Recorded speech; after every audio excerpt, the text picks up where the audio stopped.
mana fa matalanga nei olo o sau mai to tonu ya ila to olo o ngarurue I to tonu company vale ai le mana na fai lola to swafa e peo le la to aga voi le fa peo le ta pisa le to no e pui mai to langa I FEB I go fola u fasai ya e o se to langa fa pena ya le o tu si le tu si ale a company va le ma mention no ingoa ya le voy a ai foi lo coi se tu la ai pe ona fi ai foi ya ni si foi la ofenga venga I meta fora fasai le pusa ma le waya o le famtalanga na maua mai inisi la vai nga ruoi ka company vale fa pe mai fa la ter basalo mia poi ini fala fasai na to e tere fa pe la por kala me o vai at o le pusa ma le ule na mai ia fala fasai o tere I tara no fa pe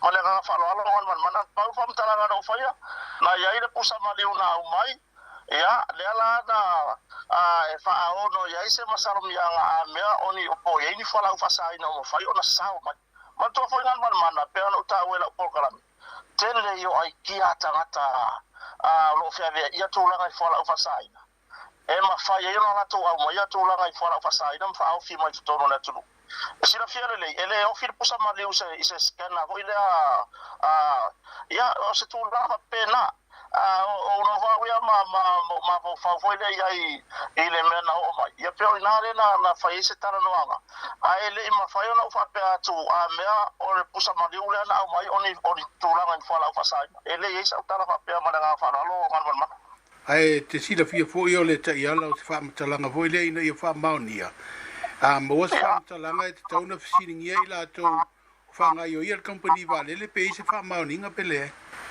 ya sa lava gan mana ya o tu langa lava I me fa pena e maria lo sa ma e ona fa sota ia le tu langa fo I lona o tele ia mo me se fa mtalanga auto po se fa mtalanga fa mo sa ia ni fa mtalanga fo pe ona ia ai o le tu langa ia gan mana I lo fa pe atu a do pusa mali una mo in tu langa in fa saina ele ke di fa pe atu a mena mo in fa saina na o se masalo mianga aile ia se tolanga fa pe no fa atu a mena o main fa saina e tolanga pusa maliu le wai ia pusa maliu ia na o mai ele motino pusa maliu ele ese sina o mai no nga se pusa maliu se a inga na fa ta o mai po America Samoa ia o mai mo Samoa nei ia pe tolanga na o le wave le mta upule company vale le la sumanatu ia tulaga ia ala ka tau ma I pa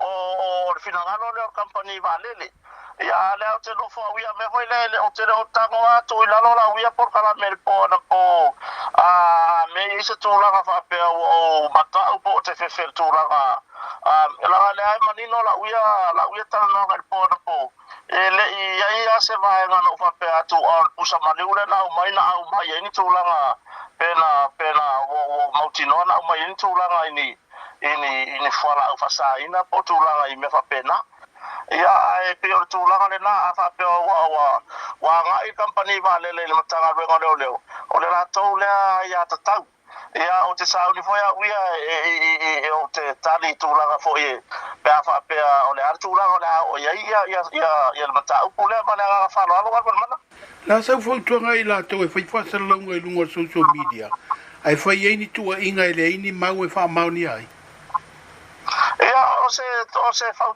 tuanga ma sania e pe ona ia ma sania ia o se foi la mana o ia ele tele no ta o ia utala no anga ma tulanga pe ona ia ele o skaka o fa tu stala pe ai ia ona tatu tala no ini me amboni oni me a foi nei ini fa ma ninga matulanga I me pena ia ai mai se ale nei vai tau le telo le o fe so ina lo ia nei ia ta wa ona tato tala noa ini mata upu noa mani mata upu a foi nei fa le o lo tato manatu ina ia pui so tato atu no mai tulanga ai awa nei fa ia foi le ai se tulanga foi le fa ona tu foi le vesima matulanga ele mautono ia finangano le tunu wala ga falo alo o se talanoaga ma le sunga ia Mau Hunt.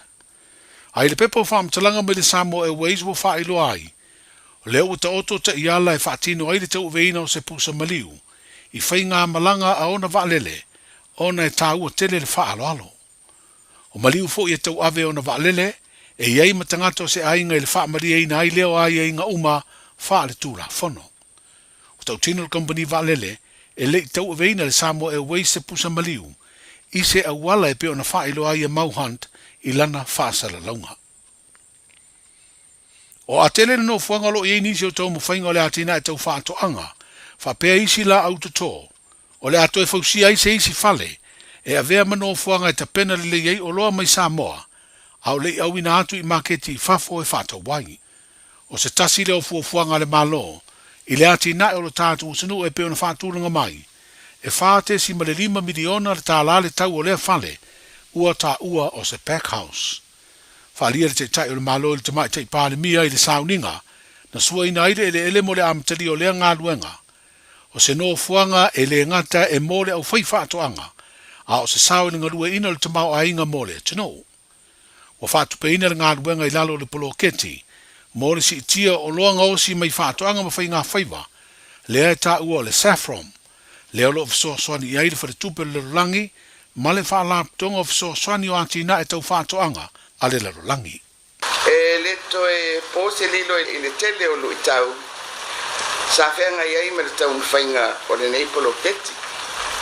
Whapea ma ngā ruenga o lo fofoi na mai lava ilo na amatanga aloa ia. Na whatau nu whatasi lava ma le vavao le COVID-19. E pei ona haafi ai le lolangi atoa, e le ngata i le tamau ainga, le motusia o loa ma au nanga lau tele, whatasi ai ma tūlanga tau ati nae o whatoanga mwhai ngā whaiba. E ui la i neilu i tau, ua mwhai lava o na whaawau le poloketi, pei o na iai le tele o soasoani mwhai o na whaamtu watu, i le tele o le au whai whatoanga, ma le au whai whaiba, ma o se whailonga tū mātila lea, o le ngalue whatasi o paanga ese, ai maise o le loto nu ina ia maua e tātou tangata nei whamanuianga. O le sini au tū o le nei poloketi, o le maua ai o awanoa e saofia tuai ia le au whaiwhatoanga ma le au whaiwhaiba i maketi ese mo o loa ngaosi, ina ia si itia tūlanga o le tamau ainga. Ma ia whape nao na maua pea tātou tā mafa. E o ngatasi le sini au tū o le nei poloketi, ma fuafuanga whatatia mo le ati nae o le tātou malo. O le nei la tai au, e peo na mawhai o na tātou mōni mau whatasi. O se fuafuanga ina ia wha mausari ai tau mawhainga umanei. E mawalunga le wha moe moe, o le nei fale teu o loa, o le a fausia i a tele nei, o le a tele lona sao, mo le mamalu o le au whaiwhatoanga, e si iti ai a lātou tāpenanga. Le teitai o le malo le fionga le tamai te pāle mia, le fionga fia me Naomi mata afa. O le company o le King Construction na manu malo le tau fonga, na te fausia i le no fuanga teu o lo fau i a tele. O le tu malo fa palo to vai maunga nu mele fa. O fa miliona le komiti fa tonu le polo keti tasi miliona e la tu li ponti. I le su eina o tusi, ma le fa o nga eina o le miliona ta lalo na lua. Ma o saini ai le milienga mo le amata fa amatu i ai. O vai ngā tupe o le miliona lo na tonu. Ua to fai nei tu malo, i le tu malo le vai maunga fa. Ua maua vai ngā tupe mua le miliona lo na tonu. Ai o lo talia le komiti li ponti. O le su eina o tusi ma li poti o le whao ngā ina o se leni, mo isi tu malo e fast furfitu, e le imaua ni se leni, o le miliona lo na tonu. O le solua le nei vai aso na saini ai le marienga e sui o le komiti, o le fono wha vai maunga wha, ma le minstao tupe, wha pēle minstao tina mta mai tai, a tina e o fioanga maanga whaso tai o lo vai a lea polo keti e le malo.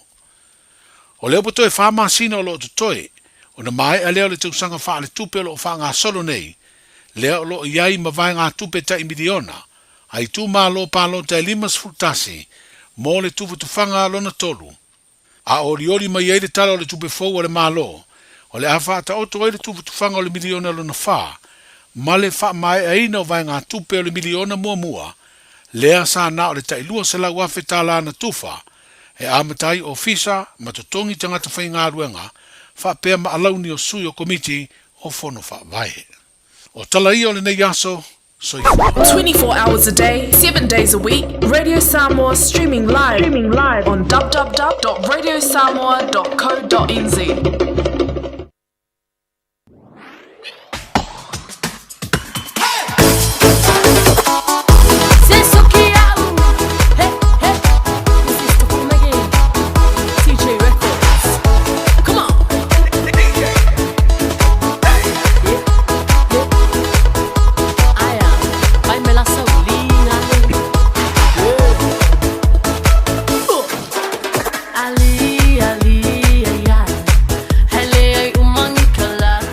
O te toi whaatalo whātu le awa ma le whaaloalo i le whaafonga tau pa i le tātua tinu i le nei fui vāngo le fiafi ma le tautua whaawau pēr le Radio Samoa se fururima i watolu amo malana tautua wala wafo i le tautua ino le tātua tinu i so se tafo le nei ke lope le ngata fo i leo le to tele niso le tātua tinu o maua mai le tātua whaasalaunga le ngata i au se tālia ma so se steteo au se tālia whaanga sono atu i Amerika manisi lava tunu o le lalolangi o whape nao na au mawai. Matautu ai lo tunu malo ainga i Samoa. Ua whaafonga le tātua tunu le tue whaasalawino le tātua tala mai Samoa. Saunia mawhonga inatu le tue whautanga vai tipi utanga vai sona whaapoponga. O le ngātu tonu fo i o le neiva yaso po le nei yaso lulu. Matatu tala pe o nei le nei yaso. Ma le tautua le Radio Samoa le aso se fulu maliva. Pe ona i le tātou porklame Februari lua o lua lima. Seisio na whapoponga i le tau le tula valu le aso a tae au. Whamanoa toi fo i le tau whautanga vaia mo le tu whaatasi o tātou tala a wā ia le whaafonga mai o le tātou tunu. Meo lo tutupu, meo le atutupu, ma mea fia kukupu, ma mea e kukupu so. E te maua lungo le tautua le Radio Samoa se fulima iwa tonu. Mo whamatawhia toi ma le tautua. Se usu e le ataua. Savia Alhausen la via mo le tautu ino le tātua tinu mo le tātua porkalame ngā ngai fo whaiva. O le nei fo ia sololu pe o ne iela na tautua le tue taliu mai tue whaauau le ngā luenga pe o na luatu i Hawaii. Baba ele mamau le mea rusia usa vailanga fōmai. O fōmai. O le mele i savia kami i e usi mele o kele le inga se uso. E fe usi ka i ailanga fōmai. Ioi. Le langa halu e loi i Hawaii. Siaki langa fo mai koe sau i loa. Lala ua mo maltana fia fa mai langa fo mai. O loo e soifua malolo ina pia savea. O loo maua pia oe. O loo e malo ki a pia le kemirengi. O nana e malo si se uso. Maro vai o koe se uso. Kua malo si arka masuri. Mele mai e mo le whaingaruenga. Alu e whaisinga relax maru vale fo mai. Le foi la ka ku ke ma fu karingia fia o ko yanga vidi mera ka fo mai wole vango ka fia re vai fo mai. So ngara ve family fo mai. Ele ai mo so ngase o yai. Pa walo ngase ngai makwale ya sa kupe. Quando ia se kupia ka ko lingi va ngale fia. Oi la tatu se atu talo tau baranga te falo le tatu tru. Marka lenga fainga faiva pe on report yamlo official va etau yo klani. Fanga solo ye yo fu fanga o ngatu tono ni va so mana ye nei timunga laikia. Lenga ko ulu mea ngi wa kau malu mai ya wile. E wi anga le kele ya la wo yising o pufole lole. Or kimu ka fa su suelo ko ngala ngora mkwa va o warule. Fia kau sanga le vele o mela la su mel fa fonga va ngole tatu tala o le tau fatalo fatu o la tala ne le tau mo le so mele aso ata yao wi ngole tau mo le so ma tele ina le le wi ngole tau pe tai o le ai na yao e ufiti le langi mai ono yai nei ti moto ulu yangi mai savili mai matu isi sifo mo le ne yaso e vela fa mawina lo sfulon tikeri ma le malu lu se ful valu tikeri o le angoto le lai la fia na nei le se ful fa minute te ai le tu lai valu mo le aso ata yao e ma tele ina le le wi ngole tau e ono yai nei ti moto ulu mai yangi mai savili mai tu sifo la tunu fa solo nangi mali atu ile awa uli vevela fa mawina mo le aso ata yao e lu sfulu ono tikeri ma le malu lu se fulu valu tikeri o le aso ele lai le ta yao ata yao ile to fa minute ile tu lai fitu ma o le angoto ifo ile se fulu tolu minute te ai le tu lai valu i le afia tai au. Holo tala nau le tau mo le so mele aso tai au.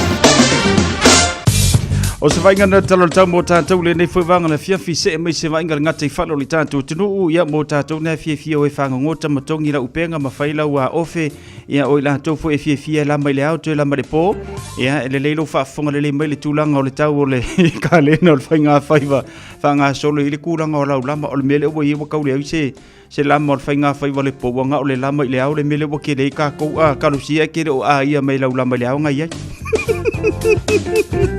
Au kilani whamawina luas 4 minute tele tuna fitu le tai au sua tutu ile ngata i whale mo au kilani mau mali atu ile se 4 minute tan fitu le fiafio le so panga solo mai tātou ile ngata i whale o ne hunga po o ne hanga ile nei vanga le fiafi awhatonu le tu lai ono ile tai au na lila ia na sua me ngata i whale o ne hanga mau mali atu ile luas 4 minute tan fitu le fiafi.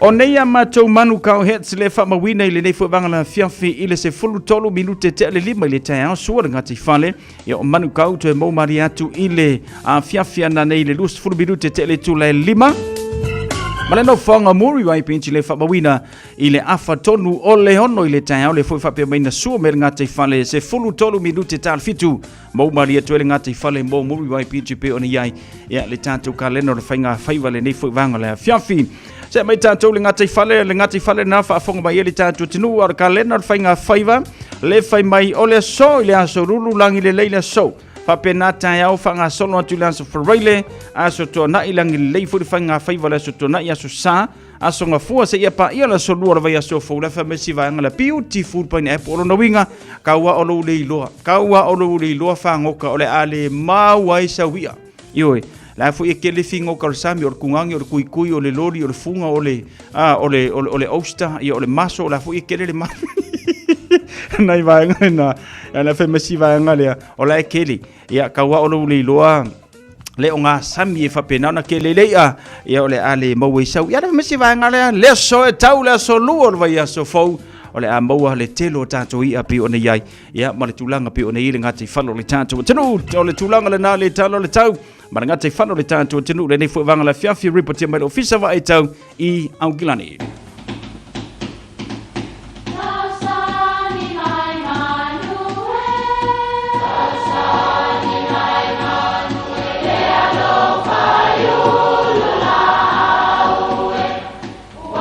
E o whanga manu i ululu o la au, awa e whawhanga i funga o la au. A o le tangata, e whawhanga i upu matala. O le mawhileo o alanga upu mamuanga ngana Samoa maona whaapongai, e a fua i lona sio mianga. O lona lea sao i le whaatufunganga o le iloa whaale aso, mai le tautua se ia o ina pule. O alanga upu mamuanga ngana, ua lantou mamanuina le tō whamanino a Samoa, mana tua fo'i, e tāo fitau muli le atunu. Sa fesila whai i utila, mai ula a ole nei ua wheiloa i le avatuli. Sa na o i utila, o waa mai ula na iloa atu i le vasa, ona ole mamau. Sa le mautinoa pe tau lau le wha moe, a o le nei ua waai i tuli. Sila fo i tuli, ona o le alofa o le atua. O le tō whāna li liu i a inga. Nā e a fio mai ma le whautautanga i le whale upolu. A e sa tātou sili a i le atua, pe tau lau a o lea ua tātou fisila whai i le avatuli, ma whonga wa a fia. O le melea, ua te tau o na whaafo i le vi inga i lo tātou matai. E ou manuia nei ua tātou sapi ai. Sa fesila whai i utila mai ula. A o le nei ua wheiloa i le avatuli. Manuia lau whaasau sau.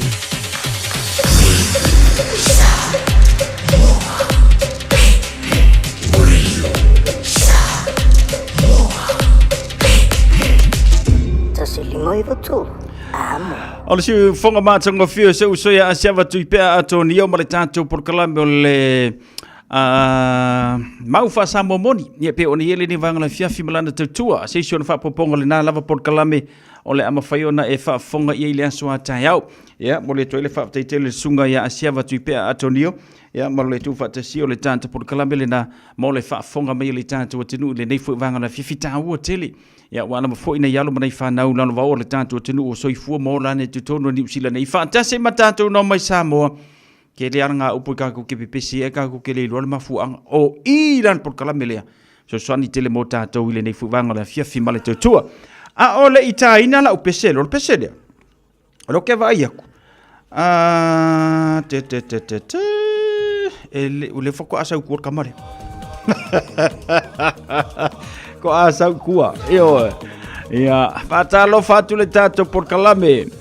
Ia Mary Maufautasi le mafuta mai lunga le tātou Facebook page le ngata foi lea tansativa mai Kempra au se talia fatalo fatu tens fatel fatasi mai fatalo fatu Selina Siosi malor se fomaruia fatel fatasi mai Selina lunga le tātou YouTube channel pa ngama sanio le tātou Port Kalamele se use au fetomerico alo fatu my brother ya fa mo manuia o me so ainga malo fo le ngalu lui fi au mangaluengo le nia fiafi Maria le sina tavae le mafuta mai sini au se talia le ngata fo le fatalo fatu no au sana ropati e lungo le tanto YouTube channel ia i California le ia fiafi kapeli sangato le mafuta mai so fu manuia fatel fantasy mai se uso ia dansa musika lo fatu mo olua ia mai vona fatel fantasy mai Amelia Mikaele le ngata fo le Vitali Falenico alaiva ia faafetele faatasi mai melepone James Tofaiono manolo se fumaruia le ngata fono Yoke Perez manolo se fumaruia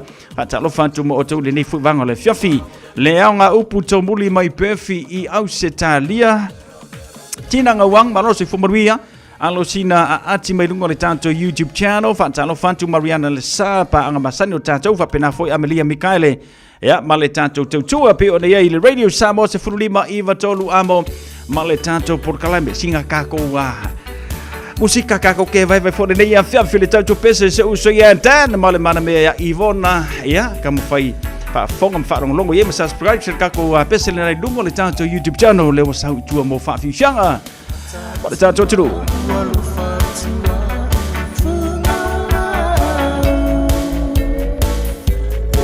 Matani omolio alofa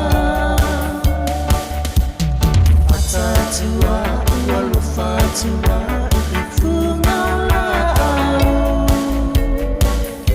oise matani omolio alofa letene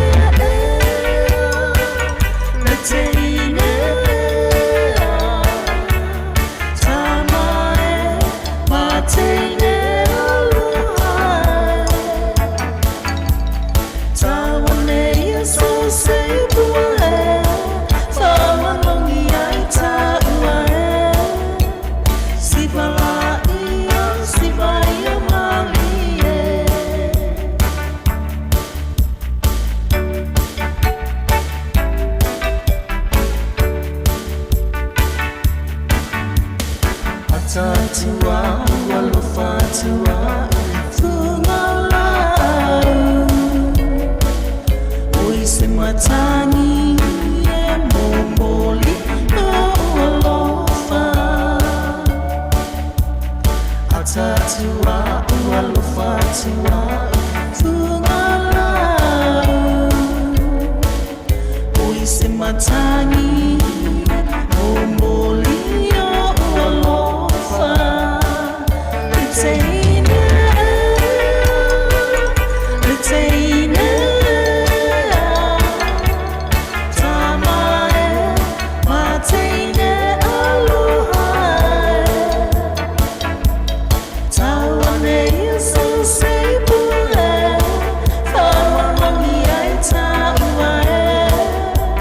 Sigma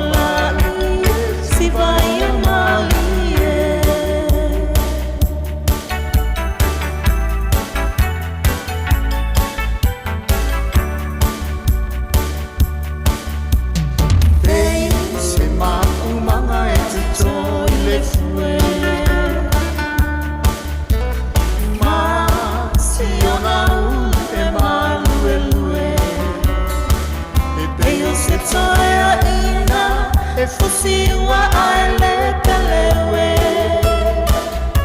manai ona matai tumu ilango ale fue fue hey se ma umanga etuto ile fue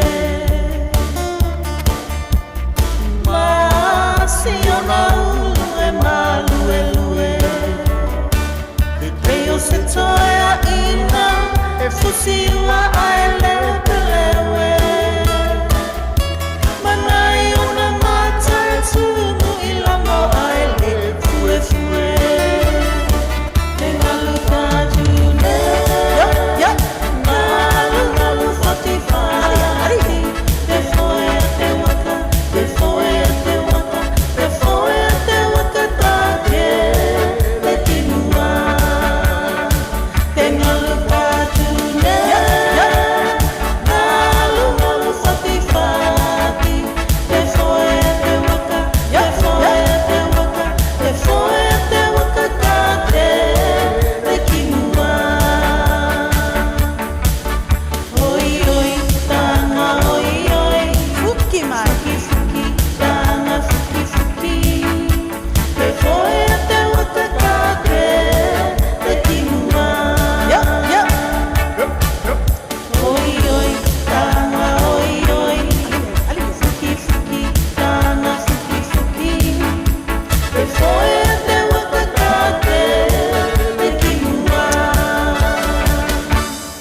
Si fonga matongo fio so ya dansa musika male fale tua ya Ivona ya manisio na fatunga faude fo sa uto mo fa fonga le tantu ti fa ko anga la kinkiki o ka fio lai a pise mai ngi pe le ngo fo la ursela ana vatu mo lo fa tan fantasi mai ya mo mi fo ia fu fonga mai vai vanga ole nei fo vanga la fiafi avatanu fitu mai au fasil silanga le nei tanal tanto laina famudianga la so fana mo so soifua O le vitua o lele ma le vitua iala o ngā amata e mawalunga lana au nanga tau Early Childhood Education po a o ngā amata Samoa ma le Pasifika i Mangele e iai whaia o ngā le stala ma whaia o ngā lango wa lava tā pena mo le awa o ina o le whanau. E uti avanoa o lo o tutoe aua lai te whaatuai ai lesi tala nei loa lo walo kala au mai i le olua tasi tolu lima fitu valu iwa fitu olua tasi tolu lima fitu valu iwa fitu e whaatulanga ai se taimi e te asi mai ai. Jana whanawha o tia roa, ua te talaina neile o unanga e veni, mō whaatangwa i au ki lani New Zealand. Numero tasi John Coulter Drive i le Auckland Airport Shopping Centre. Tau whatawhatonu lava le warehouse ma le countdown. Lau whale o fulau i loa le e veni, Auckland Airport Shopping Centre. E le whaingofia le toi fui anto whanau ia onga, ona o le tonga tau le sui fuanga wai nei. Ai o te peraina le Digicel te whaabitoa e te ono marumalo ai i whailonga ta i 5 se lau tala cash e se fulu e se ina yaso for Waylay tai tasi e 5 whailonga ta i 5 se lau tala mo risila 5 whailonga ta i 5 se lau tala mo au se talia la fone lonsa u top up lusu tala pe siniatu mo soga varoa i te ono marumalo ai e te anga wa fo ipe a whaongale au nanga le ClickX e lafu ai le sele ni i le MyCash a le Digicel i Samoa Fiti Tonga Mavaruatu e ia inga o le rei whaapitoa mo nisi whaamtalanga a siasiane i le digicelpacific.com Sekia Digicel 24 hours a day, 7 days a week. Radio Samoa streaming live on www.radiosamoa.co.nz. Ole tatou leina na ua tatala atu mo oi le nei whaiwanga le fiafi. Pēnwha peo le solo waso soifua ia polo waso whanau.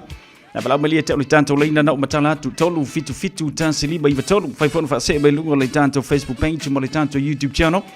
Ma le tatou email o le onair@radiosamoa.co.nz te maua le iai. Whamunianga le so whanau le soifua mo tatou le nei whaiwanga le fiafi. Ia pēnwha peo iei neu alo whaanga fia Famanuia le nia fiafi leo o titala tu leva le umistatu taimi. Fatalo fa le tanto por kalame ya Sala Hunt. Ya le mafuta ile nei foi vanga la fiafi mai Washington i America. Ya la wa afa tonu le tu a lus fluiva minutos ile tu la sombretansi. ia i le fiafi i Amerika ia pe ona whaafonga mai ai mafuta mai ai ia Salahanta Cecilia tuinga mala malo le soifo maruia whaatai le whatasi mai Amelia Mikaele le ngata fo le tina ngauang ka lo whai ia lo whatu whaatai le whatasi mai i le nei fo ia fiafi whaatalo whatu ia le atu olo wa mua malo soifo maruia lunga le tanto YouTube channel so whaatai le whatasi mai tu ia fiso aloi tawilili le mafuta mai ia le wia tanto wa awal whamlianga las whanau talofa Talofa, soifo maruia. Sano mai. Ia, sano mai mau alo wavno. Ia, o nei la vaso sa so taua ia i mātou o nei a toa ile skul malu tau sang o te ua tari i lo kwentan tai ri nu teru toso. Ia, paktai le tua ua maua nei aso e tele san to angalia onga ia maua lo malosi a oa ia o mea onga.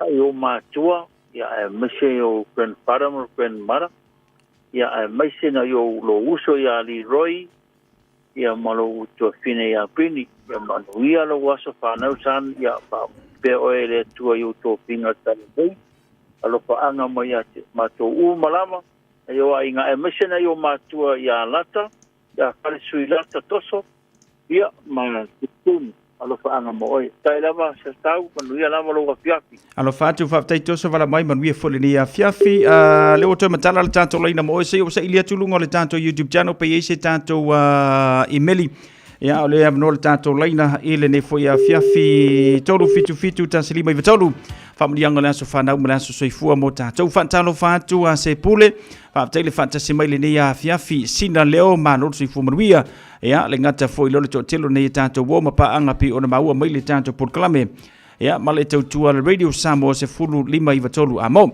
fantalo fatu pa i matuna fautua li i talatai na manoro se fumanuia fale ofa kitonga va ai tuitea fa aftele fantasi mai alo fantu mo lo fa aftele va mai le ni fiafi le tanto proclame ya male tau tua le radio Samoa se fulu lima i vatolu amo elo yesa o email ya manatu le tawulunga na le tanto aso fana le yesa email ni fiafi ya male tulanga pe ona ye tanto family ngana fana mala so soifua al radio Samoa flima i vatolu amo ila to bo wa male so to aso fana ya anga leida tua fo i fa popo ni aso fana se tele mo to umalava ile nei fu vanga le fiafi mai le pulenga mana au fingalwenga radio Samoa se fu lima i vatolu amo happy birthday to you all us keep it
Turn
Ole si fonga mātango fiole Oski Band. Ia panisina o whatunga pe ona iaile nei pui wanga le fiafi. Ole ngore pese o si ona pau pau. O se pese o tue whafangu mai e ia te i tātou le amatanga o le soifuanga ma le olanga o Samoa. Ia mese lewa fwoi tātou sa ola ma soifua le tātou tinu o Samoa tātou tele motu mai ma le taula. Ma vele nei atunu ma le nātunu ma atunu lo na lua. Ia mo tātou. Ai to fa solo lau ma faufaunga I tua. Masalo po se me o le luas fulu mate sanga taluai. O le tūlanga lea sa iei tātou sa tausi mai iei nei tātou ainga. Kele yo mea sa whamanuia mai iei lea tua. Ia ma whaatino. Ango le lua vaenga sa tele iei tātou o le sami ma le whatoanga. E mo iei ngā ruenga I lava I teimi ia. Masalo a tele se tutongi I lava I teimi po se melu tolu sifulta la pea. Ta koe fo. Fika mai e oe le teimi le na ia anga I le teimi le nei. Mo te le la luna suinga. E beia o nei vaenga ia sa whapena o na fsosoani tele nei o tātou mātua. Le ngata I le pili a onga. O le ofu a onga. O le mea aia le ainga. O me whai o le nu. Whatasi ei ia male kalesia. Ango le lua vaenga ia ngamingo I elko ingo. Martina, maumanga, sami. Maumanga, sami. O inasa tapu e mai e o tātou o langa ma whamautu wai o tātou o langa ina ia lelei. Ia, o le whaftai sili nei ave nei a tātou mātua. Nei a tātou tua api o na whai ilangi le wholaunga. Amu ia oe pia whapeo nai lawe te mafutai nai mātua. Ia na tausia mai oe o mali teimi le nei. Ia matulanga pio nei ei whamanu ianga le atua awala mai o mātua. Ia ave ai le nā fo ia whamanu ianga wo iai. Ia maua lawa ni ngalo o ina ia fua mai ei ia whamanu ianga mo tātou le whanau. Ai a whapea ua pio le awala wa e uia. Ia ma amata I ona se ia le tano nga wa soifua ma e ola I le vao oe malau tama malau tina. Le ofea kia oe. O le se e nga le nga e ke oki ia o nga e ke oki se. E oe. Ia, tātou tupulanga tala vau. O le aso lulu e ana o whamatalai, asonga fua na o whamatalai nei se tala. Masalo to tele ni sui la taua mai moe I lunga social media malunga o penga te whailangi.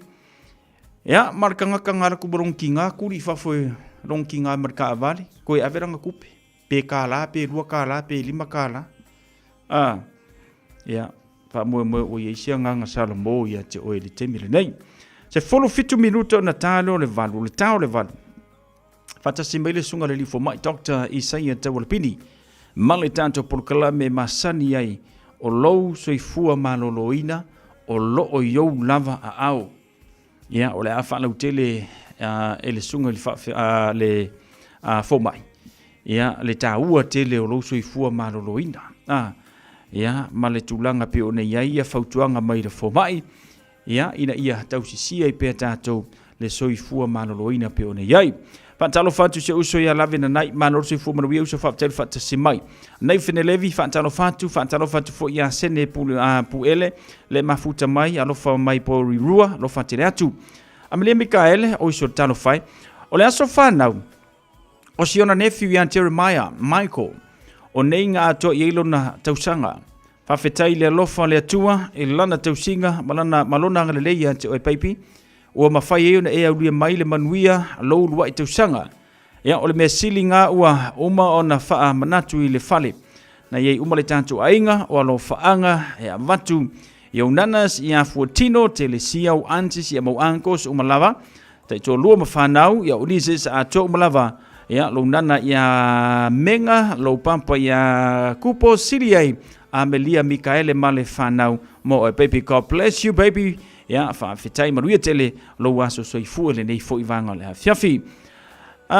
Isi si vaenga. Ia, leleng. Whatalo whatuma o tō umalawa. Weta, siusta, le mafuta mai lunga le tātou YouTube channel. Alofa tumo e weta whawhetele whatasi mai. Ia, male tautua le Radio Samoa se furulima Iwa tolu a mo. Mai au whaalinga I o tātou whasilanga whalau e tele. Ia, ona tāle o le walu whatasi le sunga I le alifo mai. Mo le tātou porkalame o lo soi fua maraloina o lo iu lava a au. Talofa, we're the Katinas, and you're listening to Radio Samoa on 1593 AM. Jalo fa lava tio roa, wa te tala na neile o nanga e veni, mo fa tangwai au kilani ni sila. Numero tasi John Coulter Drive, I le Auckland Airport Shopping Centre. Jalo fa tapatonu lava le warehouse ma le countdown. Lau fale o fula wiloa le e veni, Auckland Airport Shopping Centre. Avia maua sosa, Omega Ka, Ia maloi moa, Omega Ka, Sabale tau mofie, Omega Ka, Fili mai loile Omega Ka.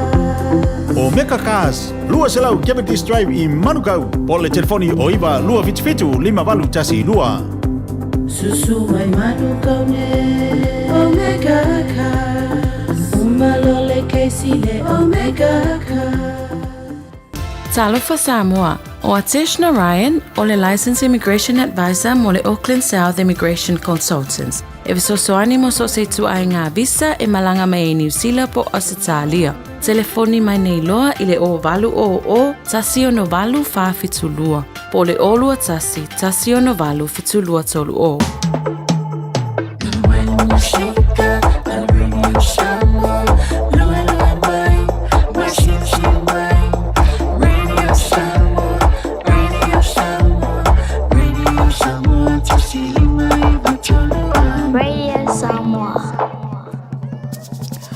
Na ia tātou whasilanga lau tanu mai tau le dei fuvanga la fiafi male tautua le Radio Samoa sfuli mai batolu a mo.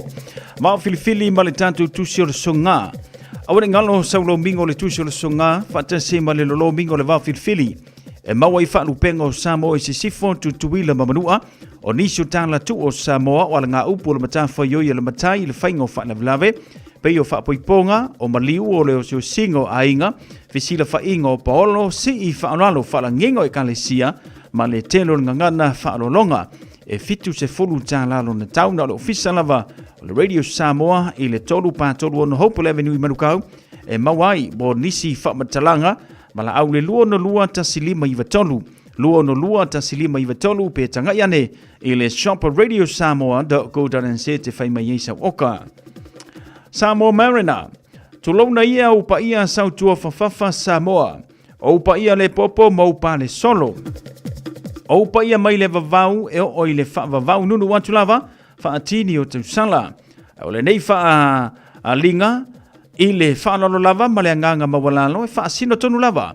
Mo i lantou o lo o nofo maselangona pe o lo o le mautinoa pe taumateina foi le finangalo e iai sona piitanga ma sona sotanga i le suafa marina i le one sa i sale lavalu. O lo iai fa maunga mai peretani e le sotanga i le suafa. Le a fai ei se tanto maftanga i le aso to na i luas furuma de lua February i le fale sa mamona fa ono Great South Row i pampa toi. A fio mai e sa ili lo ngafa ma lo fa sino manga. Tano si ia tanto filo iai le lofo le tua. Fa mole mana tua mai sa light blade te mole tanto wiputi. Bonisi fa matalanga fa mole fa so tai mai le telefoni le olua tasi, lua tasi tolu, lima valu ono fa. Olua tasi, lua tasi tolu, lima valu ono fa. Male fa alo tele lava fa tai te yoti muli anga tele marina, olo se nia le tanto fa sile silanga lena. A inga lua fau, ma tau te whātulo watu le whaafonga anga Samoa, a maise o paia sau ngata. E le pau ina whātu pe muli a le taula fonga, isa mātou whaamatalanga. A wā o paia e mai le vavau e o watu le whaavavau tulou na lava. A e whaamanatu watu i suli, alo ma whanau, a maise paolo mangafa, e malu eisio mātou a inga sa lua fau le pito nuu o tā fito i mangiangi. La tanto mafutanga e whaia le itu le lua nga i le wha, i le aso tona i mua tonu lua o lima, i le maoto le teitei fono se furuma le wha pe Salo Place i Otara. Wha mole mana tua mai lau na fonga, e whaia i lau fina ngalo marie, ma sau play te mama a wase tato wiputi le na fiafi. Anga le leile tua teitei atu lo o tau sui fua maso matuola, i le aso wa tofaina. Wha fitai se nia le fionga le teitei fono, ma le laulaua fono, mo nisi whaamatalanga whaafso taile o lua tasi o valu o nono tasi fitu valu. O lua tasi o valu o nono tasi fitu valu le ava male whaaralo. Mafutanga so whaatasi whaife au Samoa. I le ava male whaaralo tele lava e toi whaatalo whaatuai le suafa mamalu o Yesu Keriso lo tātua lii male whaola. Ai whaasile sila atu i le mamalu le au whingaruenga le tuai so se whata whaitaulanga. E tali tonu le nganga o lo mawalunga, le au ina o le masina i lo o tau soifua. Ai toi whamanatu atu i lo o tau pa ia mano o tau mamalu le tātou whodotanga mua o le nei fo i tau sanga lua o lua lima. E whaia lea i le tātou mo o tau whono masani mo o tau Samo i mangele i le aso tofi nei. Ia po le aso le hatai au aso lua se fulu Februari i le afor se fulu i le tai au. E wha le a tātou wherua i le na aso taupoina i le alofa malanga le leo le tātou matai sili le langi. Ma le whanaro tele lava, pa tele Michael Alpia Adaman, alo sainia le tātou whaasile silanga lena, i le nei fuivanga ole a fiafi. Lalai, o nei a tātou whaasile silanga o manalo tanu mai e tau le nei fui a fiafi ma le tautua le Radio Samoa, se furulima i vatonu a mo le sili a tātou whamunianga le aso whanau. Lua taunu mai runga le tātou Facebook page mai atu vale telesia. Happy 21st, my handsome son Lepo Malaysia. Many more blessed years to you. God bless you. Love from Antila and Hannah telesia from Otara. Maruia tele le aso sui fu ma aso fanau le ni fu vanga le fiafi te Vinci Leona te fatalo fantu. Tunu mafono le leua fa tele fatasi mai. Ya mali to tele ona ia tātou paanga. Ya, alo mafuta mai le nei fo ia fiafi male tautua ale Radio Samoa se furulima iwa tolu amo male tanto por klambe pe one iai le nei fo vanga le fiafi valu minute ya ona tale o leitu la e valu tale valu le tanto por klambe fa tulangaina ya o lo soifua maloloina o lo yo lava a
Samoa, kasilima i Vakuru Amo. Hi, I'm Leilani.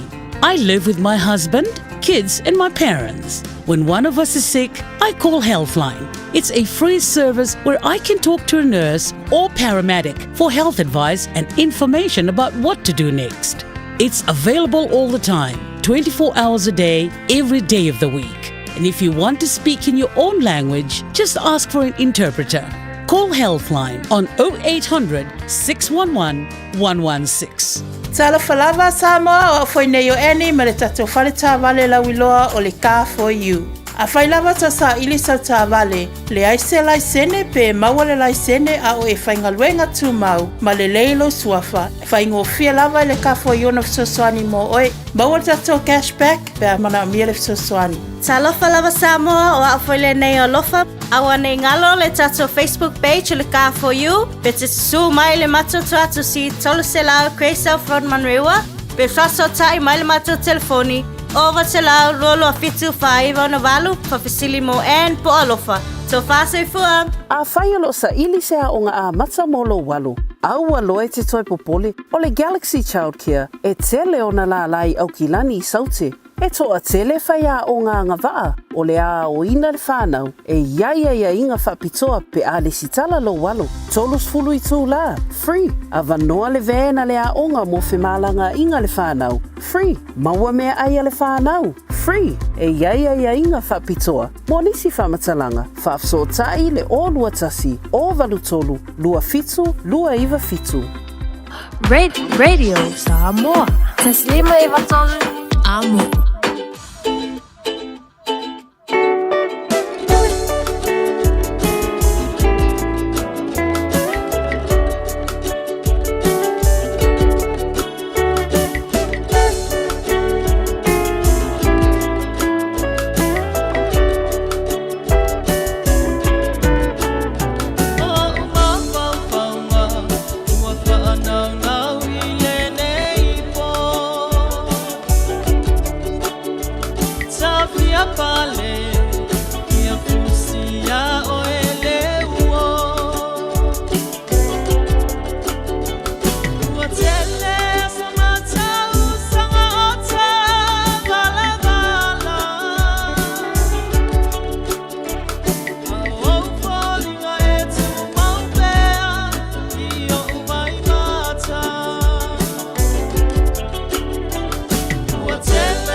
Ya lo tula mele tanto tembi le nei fovanga la fiafi lo minute le wote le tula valu ia o tanu mai fo imale tanto proclame pe ona masani e fiafi o solulu te lo va yasum fa tenuina ia o lo so ifua maloloina lo yo lava ao mai le sunga le fo mai Dr. Isaiah Tawarpini ia usimai le fa fogas fa poponga o le tanto proclame le nei fovanga la fiafi Talofa lava I le pa yamal malo Samoa fa tato felo I nei tula fiafi Ia o lo tau au ona vol nei o ise tau wala pini o le tatou polokalame masani tai lua vai aso ma tatou filo ai lunga e pe ule ea mafsosa inga wha nei ona powo I nei ia o na tatou tartan nole mta opta itasi I le tatou polokalame nei o lausau fua maloloina o lo o iou lava ao ia na o tau whafonga mai o le anganga moni o le polokalame Ina I whape ona longo pui ali I le mamalu on pa ia tunu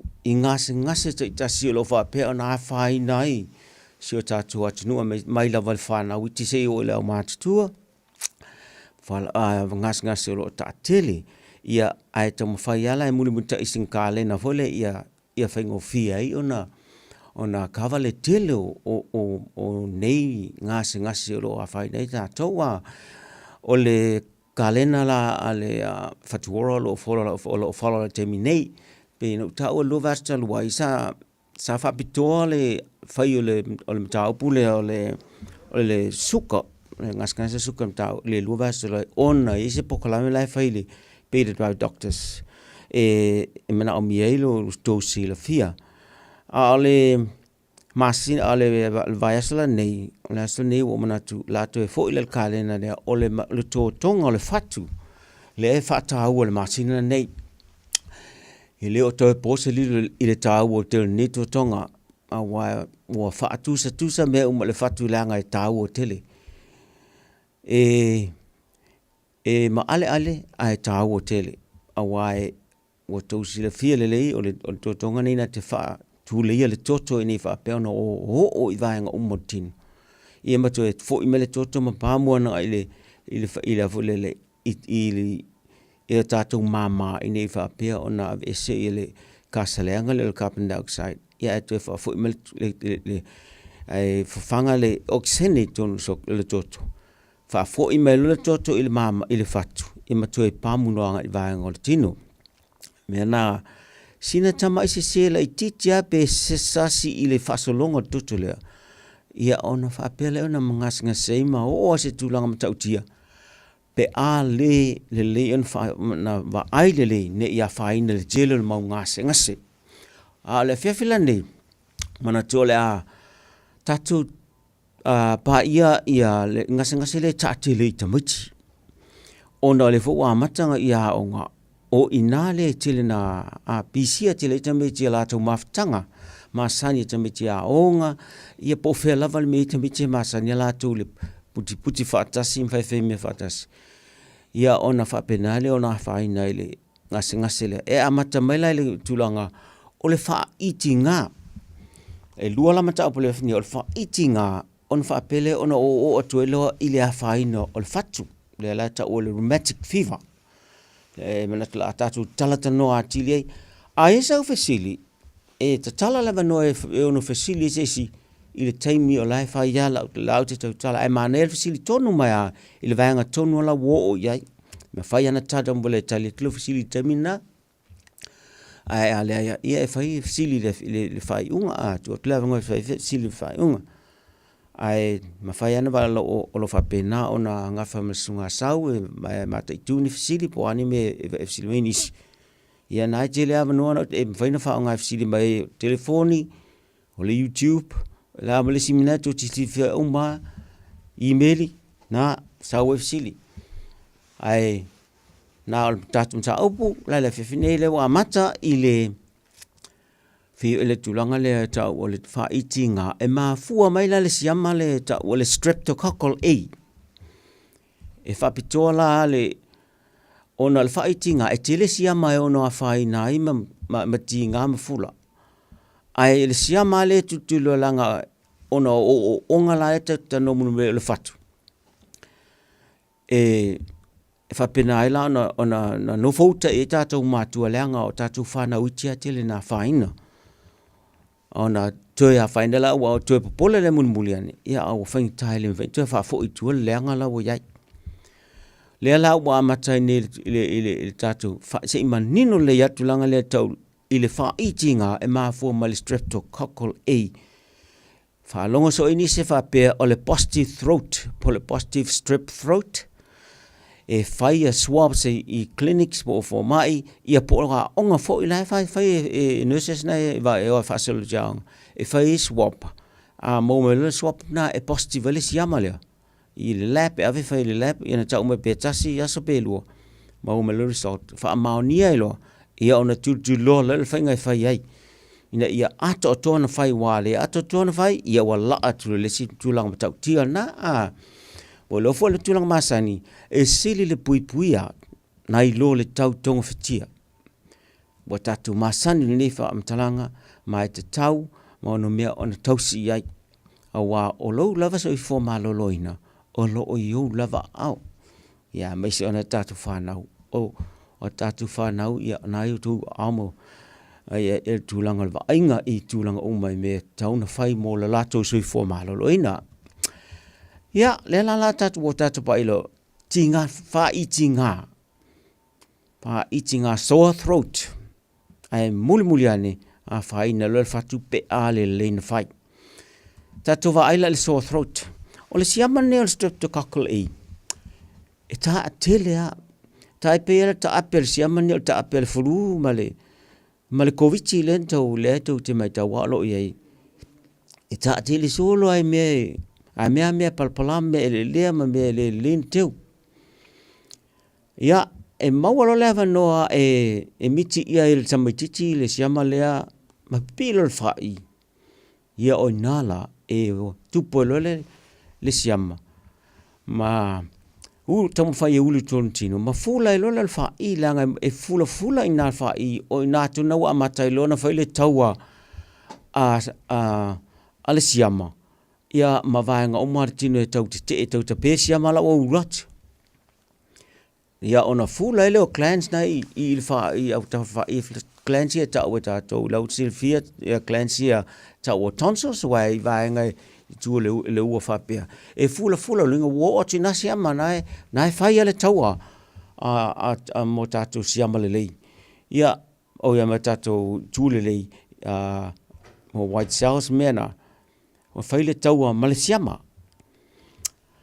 tau wai ale o la vangana ma fula ma tinga ina le tamatiti e fai e ono fai ya te pe lima ono aso to te ala ya ale fala vla ile taimi le taua si ama le ma le immunity le pupunga fa natural tartin e tupu ai mo me ta o antibodies po vaenga ia e fa sanga tau tonwa ile si ama le utura ai mai le wa maua le tin le tin le ton me la ia ta o antibodies ia fasi lo lale e fitaua ma siama tele siama lai matape ia ale leila le taua le e pepe u mala siama ia ona isle ai a tele la mele o antibodies ia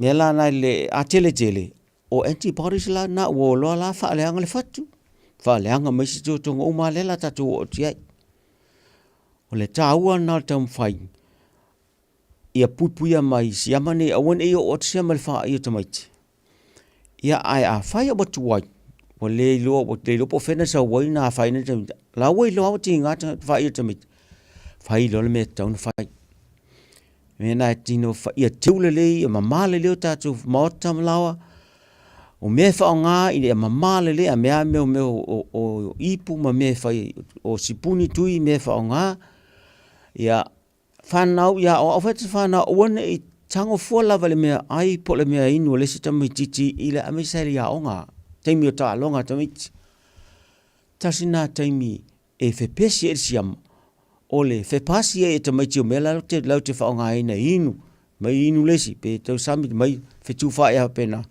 ala fe pi ia ile siama ia na final tamit a fai la ile tanga te tamiti po le tanga la ile siama e mawhai una pe te ua tale mai ia pe mafatua e o al tau tala pe pesefo e sau fafole ea nai sau e sau ma mai siama e fafo na taala i ele ea nai taftafane a faila se e fole le la loka tuni na fa tuni se potu po ai ala lata mai e ia e fengo fio na ulu sam nai tuni langa lai tau te mana vai na umal e nai tuni o na ulo fia lo le siama i tonu pipi lo le fai fa pena ona tupu mea nae tau mo fai tingal fai miti vave na fai me tonu fai le ave vai fo mai ina i vave fa tino me fai tale volta miti ma wala o fai tong fiti se tau wana tau fil fale awan e yo ya onga awan e yo me tum mai o e o ale lotu e tau tau fi a onga sa me o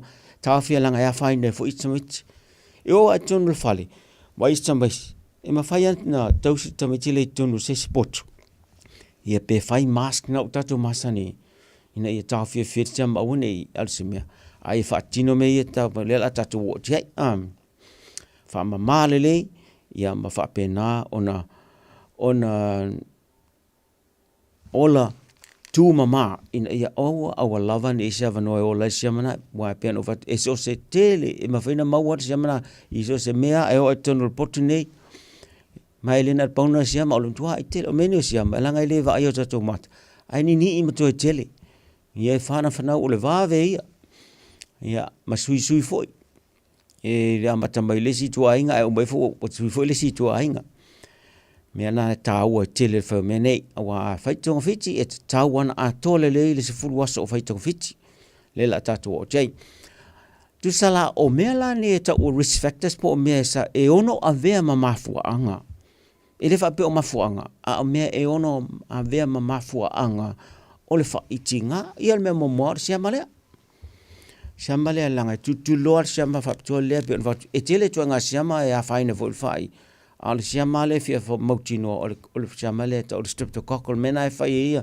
ia swamp langa e fai le moles mena va vaina tu tonul o fai ia na fa pai so lo so na mai le ave le lab e su e ia tasi luaso o town soul resort e vai po o ia siamale ia pe no fatu o le sila me ono o ve mamafuang o me ana o le tumtumu i mea le talwhianga i e pe le tali ta maiti o i whaia lava se wano ono pesi ngofi e le wha ama i mai lesi o whanau ane pito i sili na ta tele ele si ama o le lima sifurfa i ama le sifurfa nga le lua sifuru mantupu lua sifuru tasi lua tulfa o whanau leanga leanga o langa i o tamiti me e mingo le la tō ma eva ma fit talie ma talkano e ma share la tō me mela na le ta tele ai wha ma monga la nei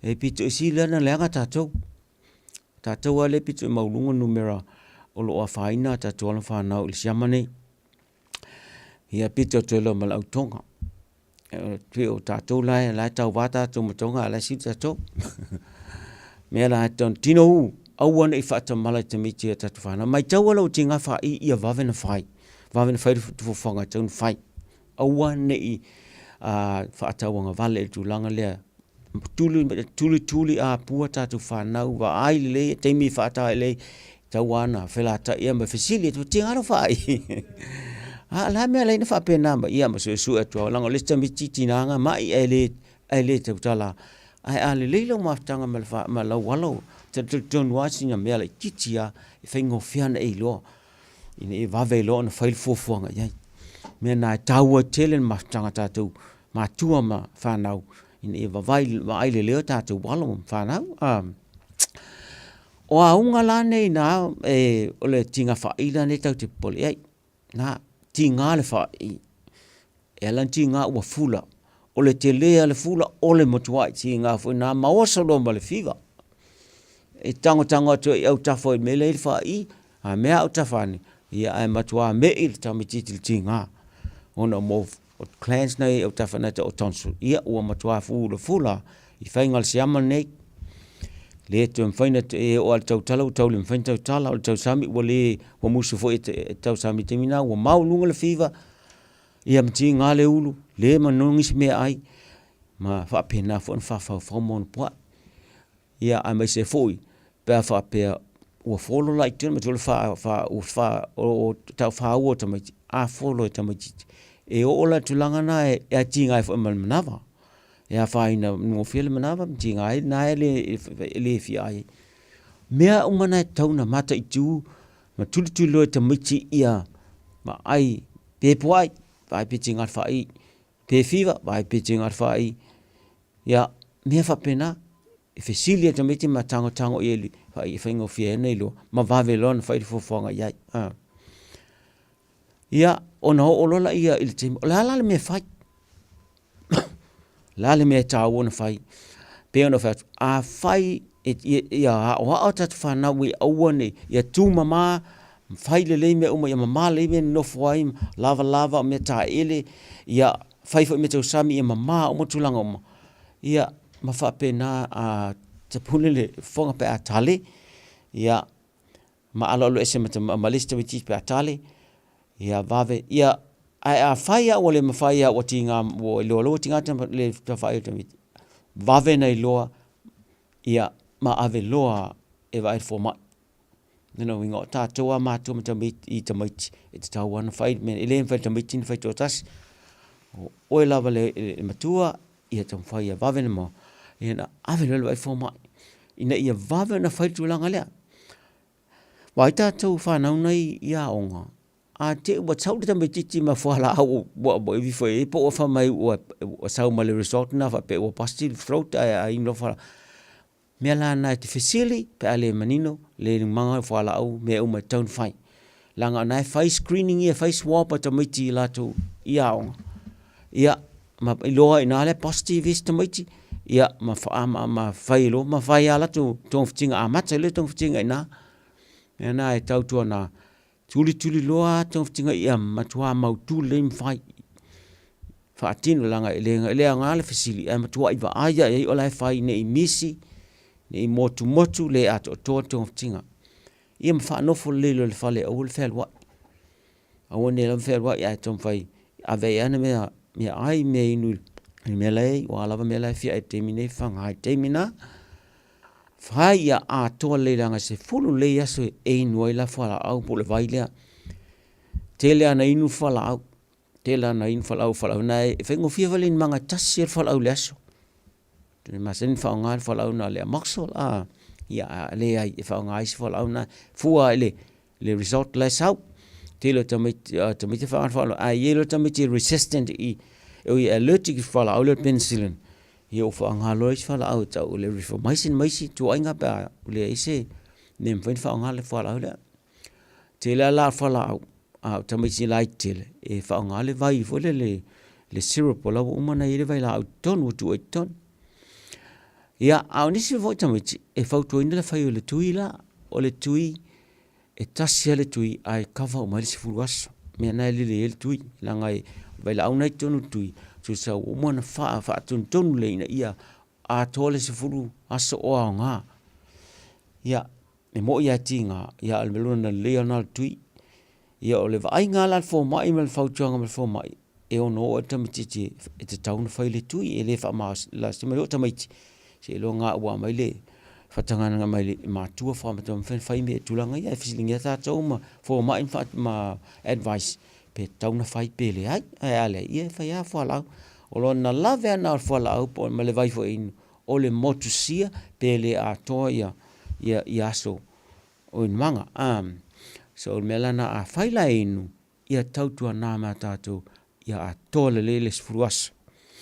A whai a te ole a topo o e masaa le vai po ole ilo whalau. Wawe o e vai fo mai nei a mai le whaau a wina whalau i a ua ne i misu. Hoa lava ne i misu. Sa lafa to ailo e whalau le a fiafi an tauna inu rea. Wawe no e vai.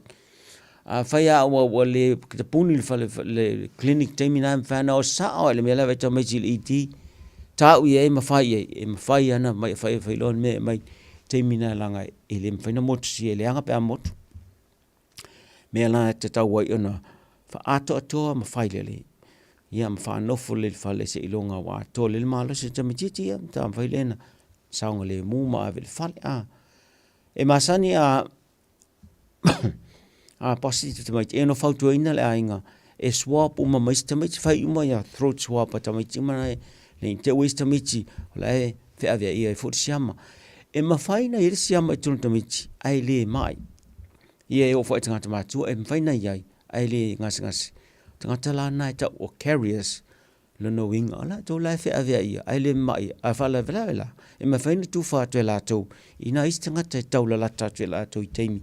I isi teimi, mea nai whainga tai te le te taua ia la, on face swaps, ina ia mauti noa, e le isi tangata e tunu whale o lo i siama ia, mea nai te le a whaina le stasi a le swappinga ia la tu lesi, la vea tu lesi, ia, ma whape nā ia la ina tupu ai tōna inga ne mai ma whape o le mai le inga le ai o le lei maua le lei al siama nai i tōna so o whainga nā tauna no tutu loa tātou mātua te tau ana vai ia ato le whainga le langa tāua te tau ana whai le i sa Lele. Ia, na ut fat, tong fitinga na se furuaso. Ta yes. Lesi me tu loi fala au le pain. Vai le teimi tala fea ngai whaingo fea ia oi. Ona wha manatu e lau whanau. To lua o grandchildren. Na pasti mo malala throat mai le aonga. I siai. Ele ima mai. Ai o mai ele ai meni fōringa. Mai na pasti. Na matua i tuli loa ia a toa lele.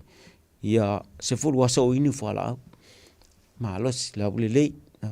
Mai ono tua ia whaina fōi. Pe alanga la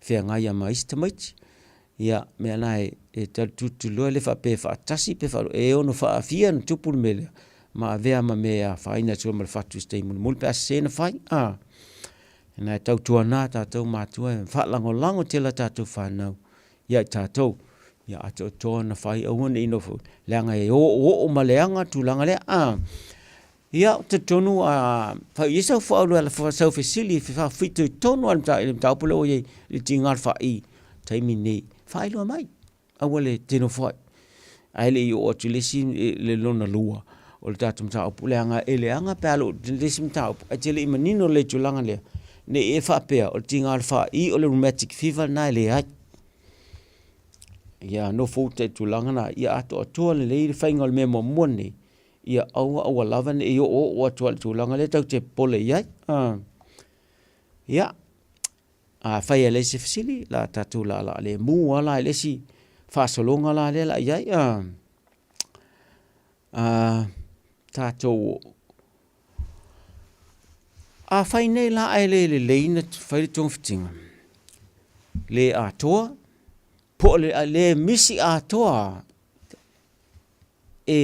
sorry to say ole tele nan tu ole leilo na lava ia pe fo pe faini strenga me lava fai ngal sia mai ton pero vat em faina fai fatia ai ole fa tupula io minga antibodies tonul tino te per sia male wal weset sia mo ai mul mo ya ata matalona e mai me tonu ata le rheumatic fever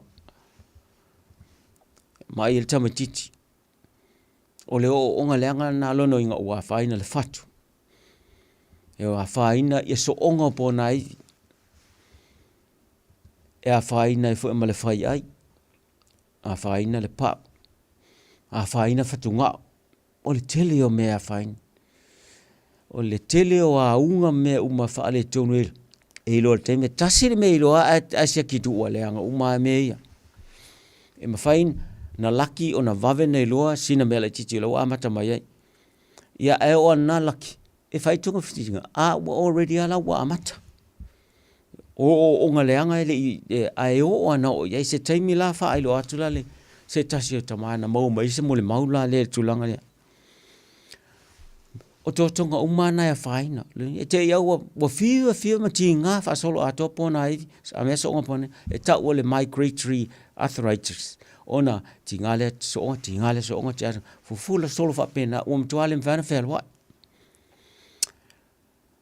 yep tingal fat tusa ola wa fa le tonu le tamisonga ale toto e fafanga ia muscles o le fatu ona wa fa le tonu o me tonu ma se na faina mo le fatu ili ngas ni e atu antibodies ni fa alianga ia mo valves po fight to ala tasi controlling le flow to tonu tino I tonu le fatu ina ia ato to ma sa le wa tama I fight to ana ele angalo ia fe pisi ia fe pasi solo ele pasi sa ale to ai mama na itua ia pe fa ngata ona pasi to na o to va pi tele ale va tele o va pi ia ma fa pena ona alu lumalu tu le so ale alu sa al me tauna lu ia le ngata lana afsese ia I fa pena lu o le fainga ofie na to le to mo alu to e ono puniti ai la to laiti ia te e o to isi le stroke ia pe a faina heart attack kai melana e anga te pe o tulanga le e le fio te tono le se matua e mena e ono fa e fio osana alo ile tulanga Wai mai mau le future tamaiti. Pe ala ile taleni te mita mtai se te a o le ma faina fatino o na la o le anga le fatu le anga le tunga o mena a o nga le anga na pe e popole mena e tamo faya ia faya ato toma le tinga fa I o aunga la pe o le temila na pe o fatu aunga la pe fe o lo wa te al tinga fa I ia ai tolu lo tolu vaso ai te auto e fiva ta mititi ma vai lo mena tinga so nga pona I tinga fata o so me le pa o tino ia ma le ma faina fair wai a faina le fai ai o ta mititi ma ngas e ta ole Korea ia e pe o tanga te foi e no e te ia pe ai faina ta mai move siva foi te au mingoi le vai nga mingoi le ai leise música leise me te au fa pena ese le ma le o mal fa le tonu le tino ya o tulanga le le fa te tinga tai te le awone e yo o lo wala tulanga le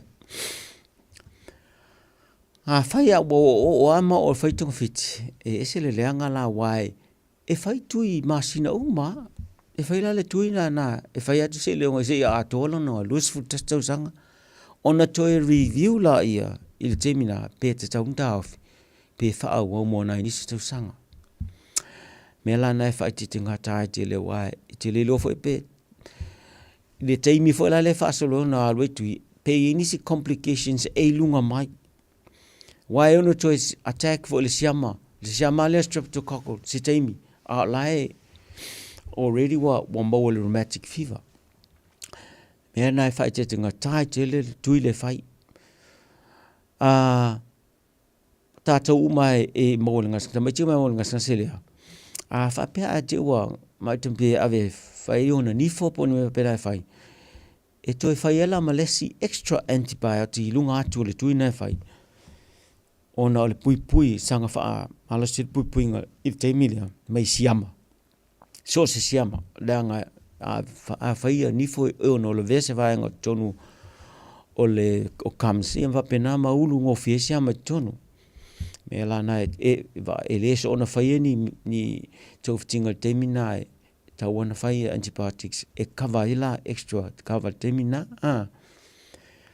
ia mata mo faia lo la alo mau ma meneo fa ta singa langa nai tengo fiena faina tu a faina ole em vento a faina lo fat em vento te fa faina lo fai yem fa pena ona o antu langa lama te lo so fo melana tau tu mata to ele se mai le ne mai ole rheumatic fever mai se fa ngar fat ai a mata mai ile le anga ona fai tu langa le I fai le tu langa fa I pe tinga a fai o eva I fo yata na e fa sol ia o se tu unga fa ta singa lana o tinga fa I ia mal rheumatic fever na to sila tu a le na fai a le fai ta ofi le tinga fa I wa tinga mo ia ba ven ma ai fai le swa por fo mai ia a mat tong tinga ia ta pe o ma si ama to fa fo I fa I le ato to e te tau ona ia a wa ale ai ia wa halu loa I le tulanga na amata tuai pe amata mai po fe amata mai a o totonga o mai o le leang o le fatu o so nga pona ivi o le fai ai ia mafatunga ia la nai tau na no futa ia a ole no fata mala I tulanga na o le fa so atu na e winga I fa itinga strep throat prostate strep throat ia o onga e ono o tuai I le whaalainga o le whatu na ta o le rheumatic fever ina ia no fouta iai molo sila fia a wale wa ainga o lo walo ato ile ato toa o matulanga oma o le ata tau malolo ele ta malolo la ile tape la le la tatu a ta te besvai e se ta sio ta ma na o fo mai e mawhaina mo le mau mai sio nalo o lo mau ai la le rheumatic fever le la sia tu e tama ai fa fonga mai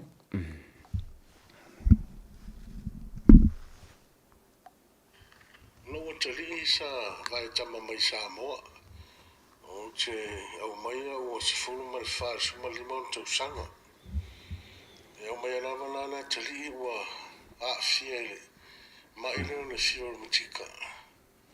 Ia, le paulava le mea sa o whaia o le whaau o le tui sa whai sa mo i le teimi. O te le iro lava ni si atu langa o lona mai pau le mea sa whai o le mai o le pepa me le fo mai sa na va ia e whaau au ai nei la mātou TP i New Zealand. Whainga leo lona tui o le whamatalanga wa pia e whaau pia se ia atolo na wasu matasi po suiva foi. Se ia mautinoa wa kilia le siam. Ia ona wala mena sa whai o le avel whan mai whero ni tui i tasi le masina, whai unga masina te tasi. Ia, waloa i ona matala nore man matou GP ia mana tue sau se specialist for this ko siaki po last una ngo yaile.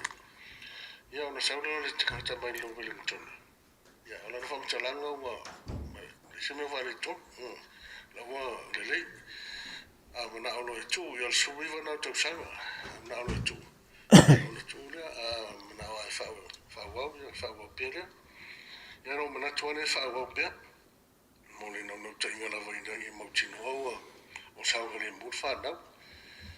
Ia ole temine. Ia ono wa Australia le tali. Ia wa wasfu mare tonu nei ona to sanga. Ia ai le i te faiala se review po se siaki. Ia i lo ai po la se stu langa e lo sfuta silon to sanga Australia tu lo. Lo le tui.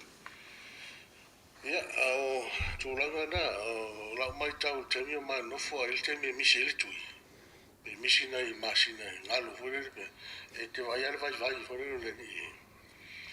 E fo ri na vai ma una e pepeti no ma me va pena. Ia o te milal ni we start ia ona na o le te fa o le tui. Se foi ma tu langa tu ina mai ato no so maltasi ona tu le te le no pona se tu langa ma fuaia tu langa na so ma Paftai wo e sa no nei o lo bo o la emba wo le fever room tika o la le sa o le atala o le ale tu langa o le fatu wa o le fatu na o le anga e sa o le ia o le tala na au mai le taimina faile sia ki mun mori sa moa le sau fa pia ia tala lava na tu talinga mai ma tu foi male atali e le a fia tele le wawale o le fatu nai le a fia tele pe o stamiti na la tu wo fatas e fesio o la tu afia au ia pe ele le anga tele la vai ngol fatu le wa fia pui lo fa fita na mai nei ma o tu la fa na mon ma wole fo mai ne sa mai Wellington no mana pe tu e fese se fa ata ma tu la o ya ona telefona ele o afia le ma lo fa fitailo no inga la me ta watula e wina le anga o le anga le fatu ia a me o vols mo fight to ala tasi to no fatu lo ni le anga ai le i matu ai o se le anga e te tawai o le stanga ta o ale sui fight to nga sui le fa le belvanga le vol ya na fa tailo ninga sina la ititila iti ele anga tele le la mai ta o to fo na o le lufu tasi au ma fainta o fe le toi ya wa na o lufu li manea le wala to wi mo mo tu langa le lumatika wa final fatu ia e mo e faila tu tu me temina se o lufu tasi ona tu e faile si sia ki fa pitoa pe te tau ona fa au le tui mo sina ona inisi tu time pe te tau lon ta fi alela fa fitaile tu na ile anga le anga tele na u fa in ta fi ai o le fa tu ngaia e aone i fa tamala i ava ai a waste fa le tonu e va ve ana va for my pe fo no fa fonga leseni a ole ma ole le tele fa longo tato proclaim ne fi fa matana e lo ole ma fo anga na la ina o lo woteli ine me ole fever rheumatic le taimina ya after only have no pe la no so fa tala tu sistemi usola tato fa tala no me fali o le talie o mai te awa sifu whātau sanga. O le tere aro nao langa ma tere o tu i Samoa mau mai o tu mau mai. Ia e sa ola ne lawa i Samoa i ono mātua. Le la na fia o i ono mātua o tere mai no tonu pola. Pe foi no whafsire tu e pe mo i le whtala na mau mai Samoa. E mafua no to ala e mea sai mini. E o pepe sai mini matawa. Ia le la mo whamau ni mai lau sunga. E leo se mafua anga leo siama a. Ai o le tūlanga whaftai tātou whatala no anga mo pokarami. O no, i wau le la wana o mafu whau. Pone a lava le so tainga o le mena o le whaiti ngā mani a. Mani a fio le whatu le mena o le fio le motika. A le la o manino le aso le. Ia ona o le mena le o le tonga fitinga le. Whata mala tonga fitinga ia. No winga ia fia e fui ma antibodies o le ngaka ma. Ma fia ila ma. Na tonu lava. O lele leina saile teimi Samoa le whaiti ngā se teimi mo muatu.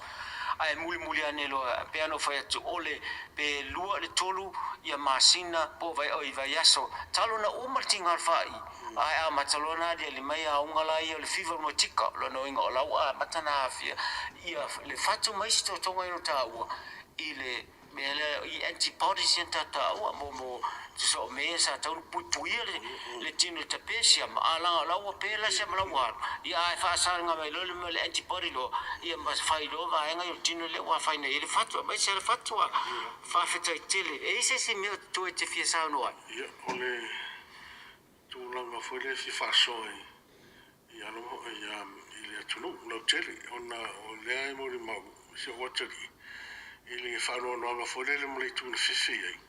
O no, e tō tere tamiti ni lau tau sa wari whai la tō tui, le masina ma le masina. E whaso solo atu ana whioti, whaso solo atu ana whioti, ia le lai popore atu e mai e po a whero na temi, ia e whawhitai le atua. Le la vai o mai ne temi ia o anga le leira atu e ala fwoi tolo fitinga ma na paure me lau te mafu whawai. E te tauana toi whaisa na siaki mo muri. Whaftai, io e. Whaisa na siaki mo muri la, ina ia mautinoa. Ia, wa kiria le siama na ilu te uha pe tu watu amatu waia ele o lono toi fwoi, masi siama. Ai whaftai tele ai po kalame, wa kire ale mamala maanga ma fwoi tuanga fwoi motu. Ia, whaftai. E toi whaftai tu fwoi, ne te mai tu sei mali mau, ole mea moni o lai tupu, mai e whapena ona ave o pia ia whainga nei whama i le telo tātou whanau. Nai mo o lawa i tūlanga ia whaina le soifua, whaita o tonga whaapitoa, ia ai tōfua nata o tonga ma complications. I le tua e ola whaasong le mu mai complications o me o tonga ma mea na uwhai e, pe a o i le fever rheumatica. Tāua tele le vavena tonga whiti o tinga whaiti ngā, ia matam fai au ane i maua tamati le tūlanga i mea umana e a popo e whanau. E se tasi fsiri na fsiri ngia ia o utana nom tā upune, whapea. A whawhanga tu la tamati mea ai i me limo lato, ai muso la le mea vea. Mana ia le fsiri langa e ini se manatu whapea, whapea. Taula na isi si mea siri atu e abe tamatiti.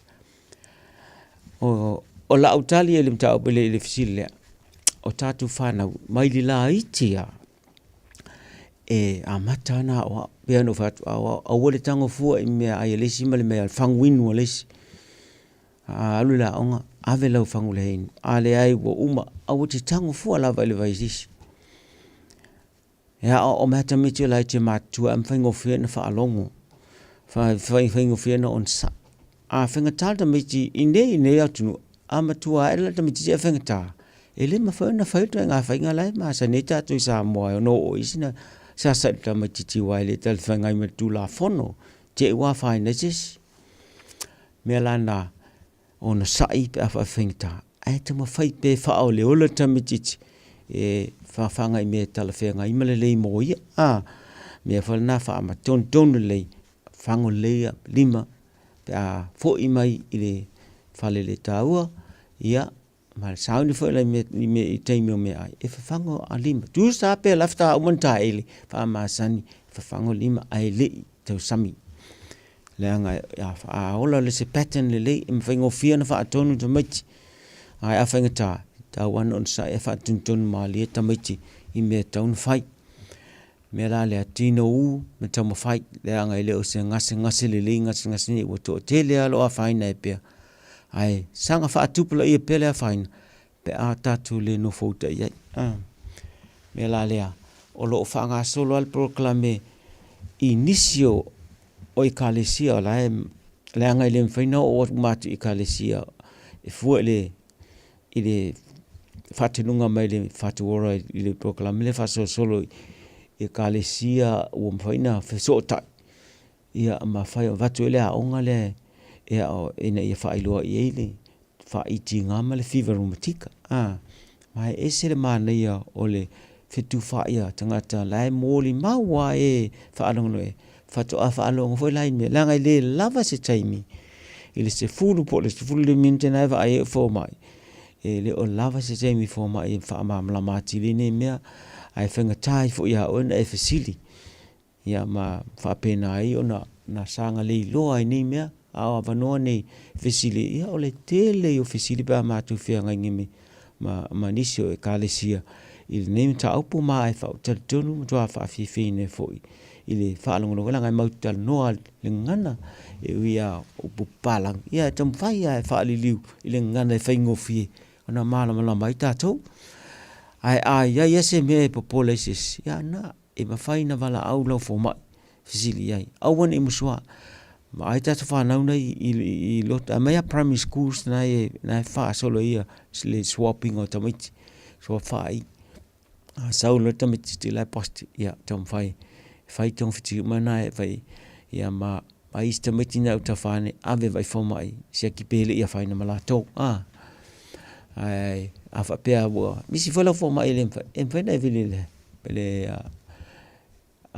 pede to doctors en fai na fisilia ia po si mo au fili numera e fa tai lo atwai se sonia twela e fa tala tu ni se me le manino ya mo le no feina ta no se timi tala fia ngai me sa tim fenga luenga fengo feno so sonia twila le tulanga ai ta tonu ya o tau le malam fa I volta tu tim ai a fai lava man tu proclame nei o lo va ba lu ai ia le tatu le tio male Peter Drive Doctors and Community Trust le ma fai na vatu proclame nei ina long puiali ia malo tinu tai lu va sa ma fai o le fa ma o tia tu le e tele va ngol fatu ma fai e on ta no ina e le mfa ta wo e tem ne system ta no isi va ngol fatu isi ngas le fatu o lo ta tele a mesial mele ta o le hara te ki ta to ma tua system ta to pa ia na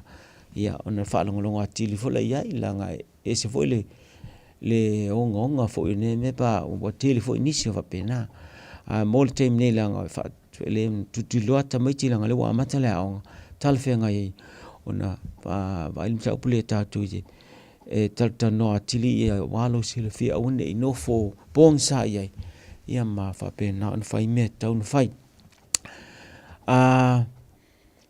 tong fitinga ia ato toa awan I fatamala e inisia fa pea e vili mai a pe a fe alu fenga luenga po fela wa ngalo vai ba fo ma ia tong fitita much yoi ne wa ye fiso ta inga fa ni on po ina fa mautino na mo fa na vai pu la ti lo ti li fo ti vai le camera vai lo atoi inu fa la se vai ia mautino la inu fa la pe a fa wa inu fa la le tonei ia fa ia matua mat e benovat to lua grandchildren na maua talwa I te fai mo te sangtene na matua I fa mauti noa ia matua kilia ia uma ato to fala ia un ia fine mai tu lo fo ia o ane e te fo ia to mo muli langa e to mo wa ele mal fia la le tulanga wa le fo tulanga na o le tausi le mam o le tu mama la tele ia fa mama uma men no foi tino me fa ngai me tu sami ia me sa termina ta longa ta mai wa ma tu fia o me ni fangu vai tele na share ta mai ma fe pesia ia fa ma me la le na on tu fa tu lang le ia tau tu na awane fa ta malai ta so ai ala ai le fa wina la fa to fa na to on no na point yo tem na e fa wel ta to proclamina tata le pepe so fsili fa na fsili mai lang mo tatu lifestyle o le mea na tatu uma tu lo tu mamai mea uma na o fa tu o mea tau te no foi o mea tau te fa o ngaina o mea tau te feo e ma fetu fa i mais ia fa mama uma mea on ola ma na tango fia le sim tau pule le seta se fsili fa fe meni o lango ma namu mena ese taua mena o tu o mea umana tu mama awa lava ne e mana tu mama tamale o lango o le lango pe le vale le foi fe lo ma pomu na ale fa fe lo ma fa palasi pomu ai tile o va ai tu ai e mena te o fute e kava mea me te sami pe fa la wa ma i fa fon mene kava langa e pe tu pe le tu le lango la e fe lo lango fa pasi so na finga e fa pena le ngai fa le tu noi la nei sia mai le na sia mal ole me le streptococcus ele na streptococcus o isi mau si yama mama e te o mo jinga le manava ma o to isi mau me nai tu mama tau tu na o fiu me tau sam o lava nei la nei tamale o lango po le ngamu po le a lava se manu e no at la ngai tele tu anga sia manai apa au ma vai malima o mena o manu na fe o isul po le lava le man ia tau tu na fa le ngara ngam a mo le pef wa le pef e tele va ai tu tele pefu a me sa pefu la i ti le tau le lo sa fa tu le fa te inga ai no fo le potu ai sa le la i tonu ta e va tu fa pa o le pefu le potu ai va tu ia o ka le me la i lo le tu le la sa tonu me fa penala e FEB ia e siama me na taua ia ona fa mama le me e mo ai ma fa ngai tatou malava tu mama ia le ma to ia i tulanga tule ile tulanga le ola ma le ola tu mama ia o fa tasi mali tau sami pa le ni le me aia na tu me ai le mo so fo maloloina alo ese ma me ai ma me inu le tala fe ngai maletino ma ia lava foi la malolo leso ia ato le val tula mo ai ia le tau du au a naps ngai fai nai te mi komai o me na ta le healthy lifestyle ina ia tau si ai ia ona minimize pen fai ti ai le contact po le a fai ne siama po le ala siama lona lua il tau pa le ia vave ona iloa le tinga fa i fesili sili tamai ti ia po le furu vai tale vai pe tinga fa i me o mana fiva vai pe tinga fa i va lona ava e fo mai e semi e ave fo mai ia fa bevi le to le appointment bevi pe o termina au la te puni wo le weekend au te fata malai ave sa o lo tamitici ile emergency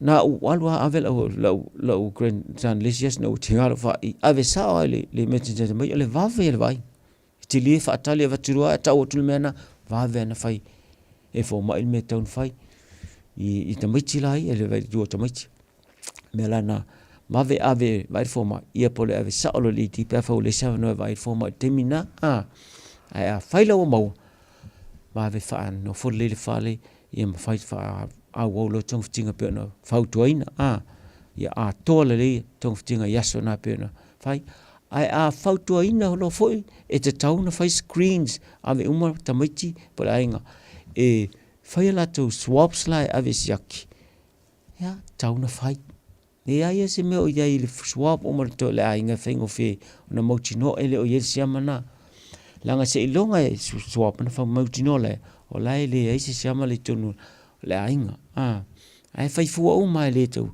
le ini tulanga inta al fengo fe na out of ai pe o le fengo e ele anga ai ma fenga ta le fengo le swap o le covid le fai le puis al fia al fa le swap le e fai sa o to al fanan fa manga tu sa tu le le vai na I lungo le fasila au tu sa tu fai le fai fa mele fasila lista e ma fai na fai a ole fe fa ta ole mele e fai le swap le langa swap fa pito wa umana ave matao ma fa ma le me na I le lab fa to mai clinics e fai ela me e fai fa fa pito e la to I lo fai langa le so no fai e tisi ni te wa tango fai a sen fai me la na e tawa tele screen ia matua mautinoa ele o yese mele tonu le siamale a fai tonga fiti lo na ono la mta a fai tonga fiti ai se mete polei au te no fai te va ave to me te vai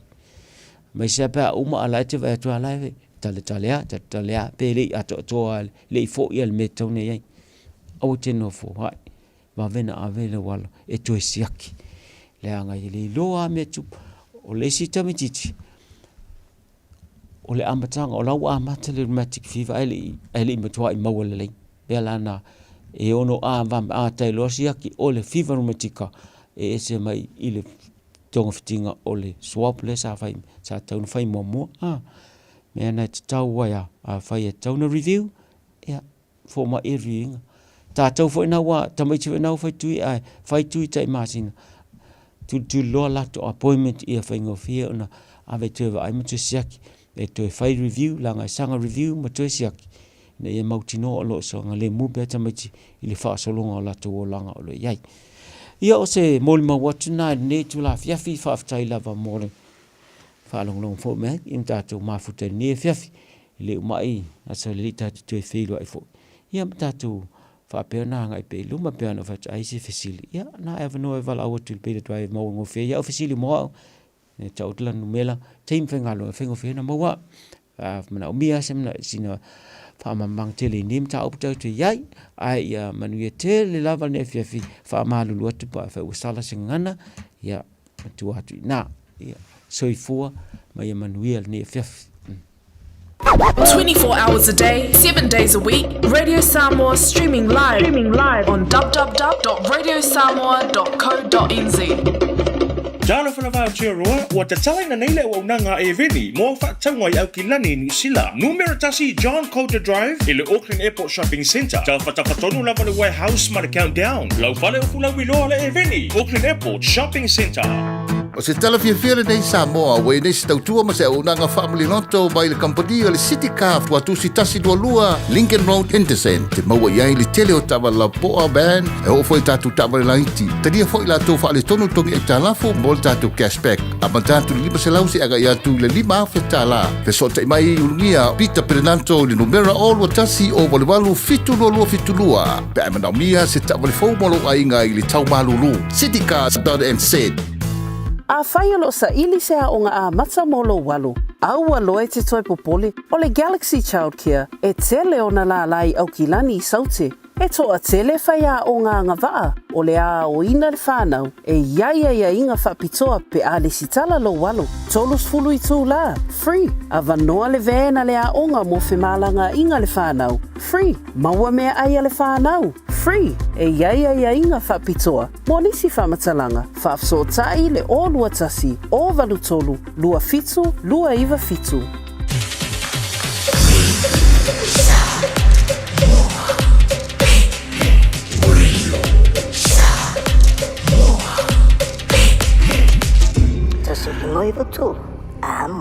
Le ua tūlai mai le tātou taimi le wati le nei fuwanga la fiafi ia ua tasile minuto na tāle o le tūlaiva ua whaamata fiatu le tautua sunga le lifomai taukta I seia tauarpini ma le tātou porkalame o lo soifua maloloina o lo iou lava a au.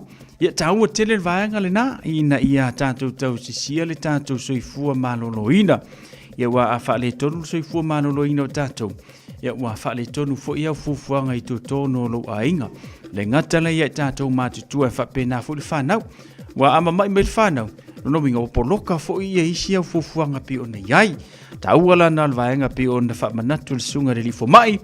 Ia, whapena ona tau sisia ia le soifua maloloina. Iei ni vaenga e whapena ona vavea fiai oe mana whanau sa o whanamai e ku uau fofo whakaulai ku fo ilelengi ki o pipi o angia iwi o ka maiki ia ma whare kong maaki ringa ma mai ka maiki so ia ka ku ke whaianga mea le fie ile tua ia tātou ai ma mai tamaiti ave ile fo mai ioi ia ai whapea ke mai ai ka ngale o ia konga whiki lau mai tūlanga lana iei peo ni iei le tātou porkalame me le sunga ile li fo mai seisio no whapoponga i le si lua vai aso lumana i nei whatasi mer sunga i le li whawhengainga ia pasta tā vita le vuka whatasi ei ma le tātou porkalame o le taimi o filfilinga mo le whatasi mai le sunga le whawhengainga pasta ropati utumapu ia ono lo whengai ma ngaruenga o le nei fo ia fiafi tano fo i whamurianga le ngata fo ile le manosi lana au auna ina ia maea i le fie mga luenga o le nei po ia ai usi mai lau whaafonga taua fo ili tātou porkalami taulunga ia tātou porkalami o le nei fiafi ia o se whamanosi mai le afionga pa ia le tua tawala mai lana au auna pasta tā vita le vuka i le nei fo ia fiafi lona aso lulu si mai le whaafonga le taimi o le filfilinga.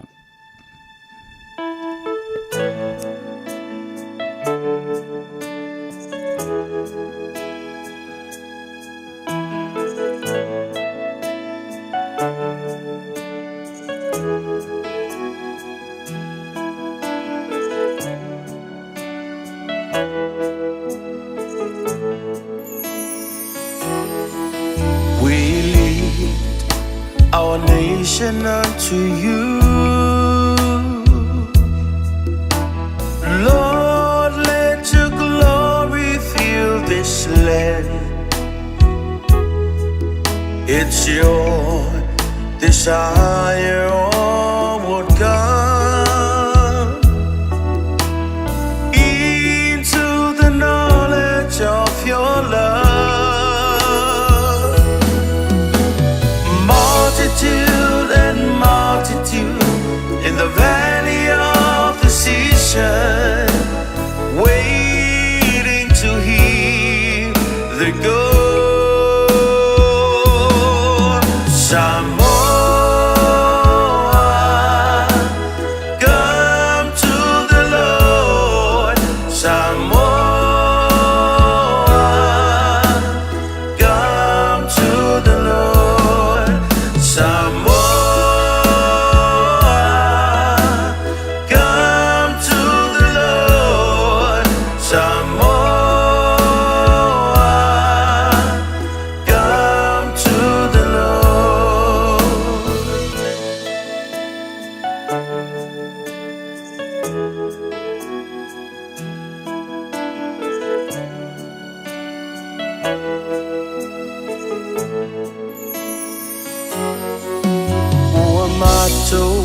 si atu lele atu nu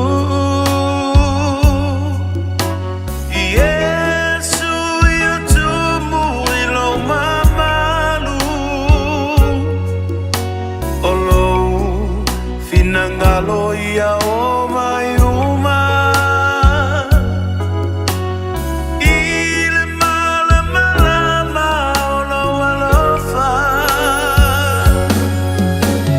eto atele ilato ile vano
Ia vi ia le nei fu vai ngole fiafi Samoa ma ia upul nei pesi. Fe fu inana e manga ve nei fiafi o e kawanga ia. Al manga ia upul pesi le sau kau ia Yesu. Sau tau ia Yesu fa talo fatu nei fu vai ngole fiafi. Ia mai le na fu vai nga ia na fu ia solulu o tona ia tu. Ia se ia o mai fu nei fu vai ngole nei fu fiafi. Nei fu ia solulu nei fu vai son masino February. Ia le hu to mo nei ava no taua. Le ava no fa ulum fa inta tu tu fe lo ilunga lo penga te fa ilangi ia mo le fa uino nei polo kalame o le taimi o le filifilinga o le taua ia sa mo le fa o lo filifilinga a o maua lo ava no fa ta lo fatu mo fo flatu ne o fo lo fatu ile pa ia la silasi o te ata wa tunu o ne nei fiafi ia tupu mai o le tunu le au fa u ta fo i male au fa to fa maunga te tele se ia pa ia maunga iti fa talo fatu ne fiafi mai fo ina i matua matutua la to fo ia vanga tau tapua ia fa pena na lo tama fa na o le tunu i fi au manga luenga tofi matiute ia malo so i fom ia malo fo le tau tai special fa talo fa ne fiafi sunga ia au na le tua ia mau to fa le tua i so se to vine ia mo fa na mai mo mai por kalame ma mo por kalame ne fiafi fa talo fa mo fo lo fat pa anga masani ali por kalame ne o le time fi flinga ia vi ia le tua ne fu fiafi o tatu toi mafuta i lunga lo penga te failangi ia mo le fa wino ne por kalame vi ia Yesu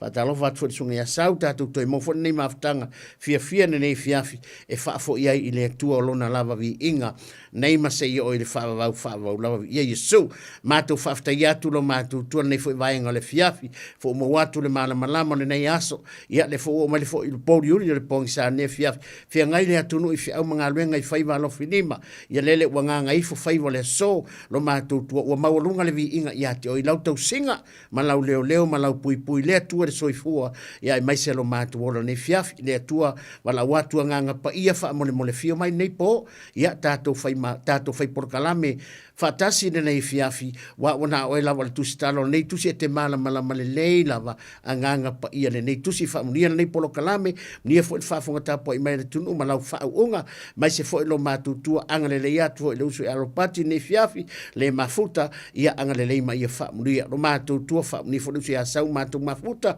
ile nei po le tu le amatanga nei polo kalame ia se ia o ina fa wina fo ia tu ia te o lovi inga Yesu nei fiafi ona o lo suafo wole me vala tuai amene amene ia vi Yesu ne fiafi sa mol tatu por kalame fo nei po ia ole taimi ole filifilinga toi fa natu tatu por kalame va yason te nei Jerusalem mai talia le o inga ina nei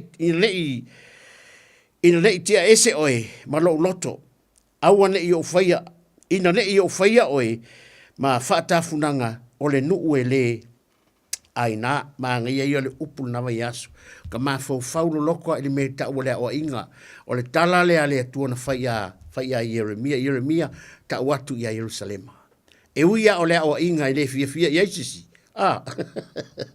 ai fa mai tala tu spaia mai tala le ko ia Yeremia ta watu ile no ta watu le no talia le o inga mai talia le o inga ina ne te ese oilo loto ina ne yo faia oema fa tafunanga ole nu ole ainga ole o inga atala no ile o inga ele o se upo tari ngofi ale tala tu spai ole tu sile ole ngale ole tu sile fa mea o ai e fa tonu e fa poto fa sino ai tanto ile ami o tonu ale tua praise God ia la Yesu ne fiafi ale tato wolo tato por kalame ne po se tusi hallelujah ia ole a mawai fu se fa malo si mo itatou nei fiafi ia ole a mawale fai upo kasi le fai upo le mata upo suma le lua ole tusi al fa ta oto a lona foi upo se fulu ma e lua se fulu ma le lima ole fa ta oto se fulu ma le lua a lona fai upo e lua se fulu ma le lima e fa pe no fai tawina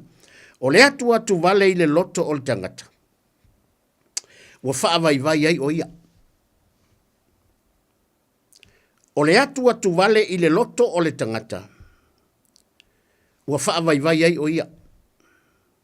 A o le upu le lei. Fai mai le tala le tuspa ia. Bo le tala noa mai ale. A le poto Solomona. E faa ori ina ai. O le atu vale i le loto o le tangata. Fai mai le tala le tuspa ia. Ua faa vai ai o ia. A o le mangai o le au ngani mai matwha manatu mai a le upu mo tātou nefi afi. A o le upu le lei.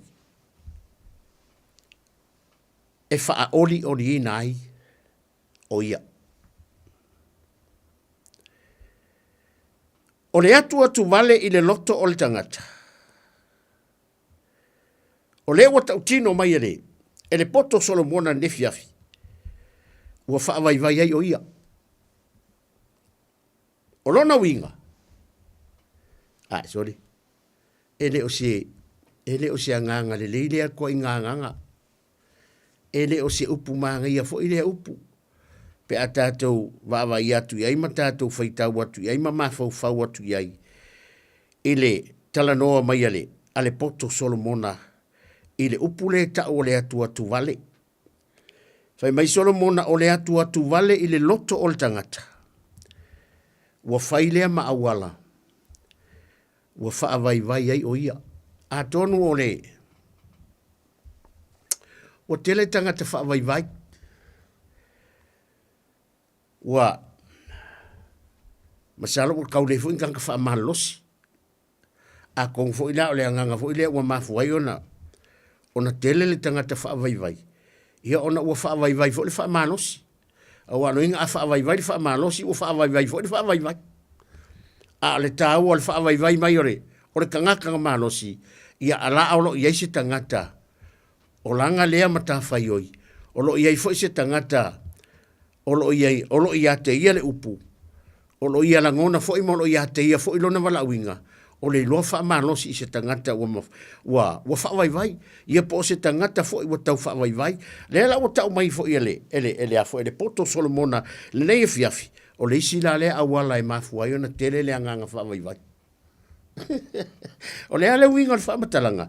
A le wha mai le tala turai. Wha mai le tala Solomona. O le atu vale i le loto. O le atu vale i le loto o le tangata. Whai mai le whata oto Solomona. O le awala lea. Ua mawhai ai. O na wha vai. O le awala foi lea. Ua mawhai o ngā kupu ai. O le awala foi lea. Ua kupu kele ai lea nganga o le. O le wha vai. Pe a tātou vai atu. I le tala noa mai a le tusi le nefi afi. I le mea tau o le atu vale i le loto. O rono winga la. E le ka kaulanga e fia e ke wha masangi i le upu. E le te tauna e fia te wha masangi. Ma wha masangi fo ilo loko e karia inga le. E taria ina le upu. Praise God. Fa mai Solomona. O le mafua anga ua wha vai ai le tangata. Ona ua ia whaatanga ina o le upu lea o le atu vale. I lona loto. A ua whaangalo ina e le tangata. O loo iai le upu. O loo iai le upu le lei. A kongua. Ua fia le tangata. E whaangalo o loo iai le upu le lei. O le upu fo inga ki wha ori inga. O le tangata. O le tala le tusipa ia. O le ori le ali o lo malosi. Whaafitai i le atua o lo iai le upu. O le suri o tātou vai. Ma le malama i o tātou ala. O le upu iai le mana. O le upu na te whaamalosia oe. O le upu na te la vea i oe. O le upu na te wha ori ina oe. Nang o le tala le tusipa ia. Sa ili mo le maro le atua malana mi o tonu. Fai mai vol tala tu spaia. O le malo lea. Kako ke sa ilia. Ele o mea aipongi me ingu. Po se isi lava mea. A o le malo lea tua. O le file mu. O le ami o tonu. Ma le ori lea nganga pa ia. Sa ili le malo lea tua. O le malo lea tua. O lo tatou sa ilina. Ele ongi mea aipongi mea ingu. A ole ori le nganga pa ia male ami o tonu. Mai e tātou sawa wari e tusa male fina ngalo le atua. Ole malo leo le atua. Fa mai Solomona. Ole mafua anga lea. Ua whaawai ai le tangata. Ona ua ia whaatanga. Whaatanga ina le upu o le atua tuwale. A ua whaangalo ina le tangata. O loo iai le upu. Ua whaangalo ina le tangata. O loo iai le upu le lei. Fai mai solo monga o le upu le lei ele o se upu le anga. O le upu le lei. O lona winga e te tau na tātou mana tu natu, e te tau na tātou mana tua pea. O le upu o le atua. O le suri o tātou vai. Ma le malama lea i o tātou wala. Fa mai o le upu le lei lea. E nate fa a ori ina. O lo loto. E fai lea ma awala e fai fo i lea ma fisoso ani. E ma fai ai o na avesea. Le upu lea na te whaavaivainga i tātou. Le o tātou whaalongo i eire nei pō. O le atu vale i le loto o le tangata. Whaalongo. O le atu vale i le loto o le tangata. Nono inga a tātou fia la vai whaatanga le upu lea. O le atu vale i le loto o le tangata. Whamailo le tāla tuspa ia. O whaavaivai ai o ia. O longa winga e le whaavaivai ia o sisi. E whaavaivai ia o elea. E oe pe a whaitea. E te fia e whaatanga le upulea. I lau loto. A o le māngaia. O le anga le lei mai o le tuspa ia. Ma le upu o le atua nei po. Ma le anga ia. O koe whaamangaku mai. Sole. O lai ai le upu. O loo iai le upu. O loo soifua le upu. E le o mariu le upu. O le whaamanatu mai lea. A le whaamanatu mai le upu. O ia le upu. Mai o loo iai le upu le lei. Le upu le mai whaisala mo tā vita. Le atua. Ua o keu lau upu i lau loto. Whai mai tā vita le atua. Ua o keu lau upu i lau loto. Ma ngai kele le amatanga le nei tausanga Samoa.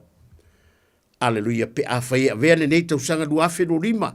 E ma whai na e wha pe atu le atua. Ua o teu. Ua o teu lau upu. Ua o whiriwhiria lau upu. Ua o whiriwhiria le upu lea. O le a whai ma upu e keu lau loko. Aisea. Lango le upu le lei. A kongo le au ngā leo le upu. Aleluia.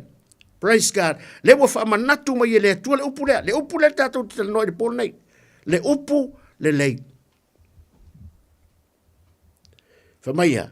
E nate wha a ori ina tātou. E ke maua. O le upu le e ke maua i le ori. Le ori le whai mai ei hana. Na ta talo ai hana whamai hana. Wa au iloa. Wa au ta talo ma le ori. Ka talo hana ta talo ma le ori. Le ori lea nga wha ngawai Samuelu. O le ori lea. Praise God. Na wha ngawai Samuelu. Ori lea wha mai hana oke wha awhetai i le atua. Ua ia wha maua lunga ina lo nifo. Wai kako le manga ia. Le manga ia le upu lea kako karkalangoa i e pōnei. O le upu le lei. Manga ia fo ila leo le upu le ufa manatu me le upu le leilea. A e karia le upu lea. Ia onga mawhai lea onga tautala lo fonga i upu le lei. Wala ngole tele fo kako sori. Wa mako kua kako sori a upu tautala i. Ia o la lava i maua i ale. O le upu na tautala mai ia o la i titi. La o ma le keiminge wa singa ale o le si. So le e le mawhai o le vai sua ale. O le upu wha le tonu e sautu fonga. Le tāua le upu le atua le o mai mo tātou le fiafi nei. O le upu le lei. E ui ala inga. O le atua tu vale le loto le tangata. E wha vai ai o ia. Ai whai mai le tāla tuspa ia. A le iai le upu. O le upu le nga ke wha amanusia oi. O le upu le nga ke wha apokoa oi. O le upu le nga ke awa o lo fonga se tulo. O le upu lea nga ke whaapoko, o le upu lea wao, o le upu lea te whaasino, o le upu lea e anga le lei i ate oe. Nga ke whaapoko oe. Nga ke whaapoko lo fufonga. O le whaamaoni o le atua. Te iloa e whaamaoni i le atua ma e taria ina le upu lea. A whai e ke karia inga le upu lea. Ma teu le upu lea kako whaalongo i whamaiwe. Denta e whai mai whai salama o tāwita. Le atua, ua o teu lau upu i lau loto. Aisea, ina ne i o wanga salai. Wa o te ula upu ila loto. Ina ne ia ua. Ina ne ia ua ngasalai. Lo winga fōringa mai o ngā paua leo le awala. Fōringa ua mala malama le leita vita le upu lea. Pau leo le awala i mawhainga. Ngā keke mua i ngā luenga le anga le di o le laulangi. O le upu le leita. O le upu na te wha ori ori ina. Lo winga po le angolo wha ngoi fea. Po le angolo le sa o loko i fea. Aleluia, po fea mea ngai eilo noko, po le anga lo loko ki ngā, ai e tango kadia le upu lea. E tango e tu le upu lea ilo loko. Ma e ola i le upu lea. Ma e savani i le upu lea. E kupura le ori ori ilo loto. Asea, aisea, ale malikara kuspaia, o le upu le lei, o le upu lea, ngake faa ori ori ina lo loko. O le upu lea nga ke wha manosia oi. O le upu lea nga ke wha ori inga oi. Ori ia te ai. Ori le ari. Whai mai tavi. Whai mai le tala tuspaya. Ori le ari o lou marosi. So le o lau ngā whaafikai lea kua ngi kausanga. Lau whaiaku. O lau te talo ale lea tua. Whaku lea tua. Whaafetai i le ori e ke kuu lo loko. Aisea. Langa o lou marosi lea. Whaafetai i le ori, whaafetai i le ori e ke kuinga i lo loko i aso kai kasi. Aisea, leanga o loo malosi lea. Aisea, whamai tala tuspaia, o le ori le ri, o loo malosi. Alai fo il tai au le aso fau. Whamai tala tuspaia, o le aso le nei na whaia i ova. Le nei aso le fo, e nei aso i na wapo. Nga kako wa ia leo soa e le la, wangoto atu le la, fia ngai fia au mga ruenga, whanau ia o onga so se mean kako ia ngai aso le malama, le o tona ia, o le aso le ngai, o le aso nga whaia e iova, whai mai no le tala spaia, ia kako ori, ma fia ai, oi nga whaia le upu le lei. Praise God. E ui a lain tātou whaalonga, o le atu atu vale, i le loto o le tangata. Whamai o le aku aku vale le loko. Le loto lea fa mai le tala tuspaia. Ia siri o nga leo lo loto. Siri o nga leo lo loko makako loko. Aisa, lea ngai kopu mai ai le amio. Longo winga, a lele lo inga o kako loko. Aleluia. Leo fa bevea. Leo le upu le lea. O le mangai nga lea. Keu wai le upu lea. Keu wai le upu le lea. O le upu le lea. A kango e keu lo loko. E ku wai la ngalo po lau vale se tu lau. E kua i ngāle, e mawhainga kau fisosoangi, e mawhainga kau, ngā kau ave ese upu ngā ke fia, o le whaarongo kua la, o le aosong mai, la ma mulu mai ngā upu, ia kongi mai a. Le tā ua leo lea, whamāsangi tau tala upu le, pe whai mai ala ke ko anga ke, ke palau wale se tūlau, ai ko anga ke kau whai ke whamāsangi le upu le lea, ai kau whai e tau tala ma wha masani dau pule leilea, kei loe, e alo lua e ua nga wha ori inga oe. Wha ori inga oe, i le upu lea. Wha ori inga oe, e lea nganga pa ia e ke wha ori, e ke ko anga whai tau le upu lea. Hallelujah, pe a whai kia ke wha masani le upu lea. E wha masangi ma le upu lea, e ua ina, ole unga, o lo fia, i le upu rea, o le ori.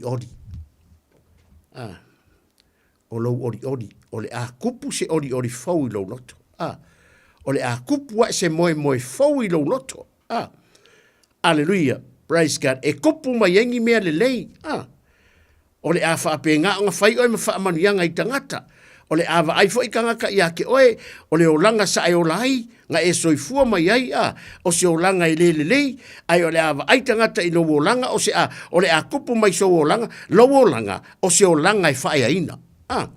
O se o langa i whae aina, o se o langa o le a kupu mai engi fua le lei. I lowo langa, pe a whaitea, aleluia, pe a whaike wha masangi, i le upu lea. O le ale upu, o le upu le lei, o le ale upu le lei, o le suri o tātou vai, o le awhionga pa ia le atua, o le suri o tātou vai, ma le malama i o tātou wala. Praise God. Excuse me. Ma Yesu i ona so, le Ioanes fumalfa. Aua le atua tu vale o tau roto. Ai o tau wha atua tua mai, whatua tua i le atua. Aua le atu vale o tau loto. Whaalongo le upu lea. A lefa mai le foi le whata oto lea Solomona. O le atu vale i le loto. O le tangata. Ua whaavai ei o ia. Ua whaavai ia o ia. A lefa mai lale. Whai mai Yesu i na so. Aua le atu vale o tau loto. Excuse me.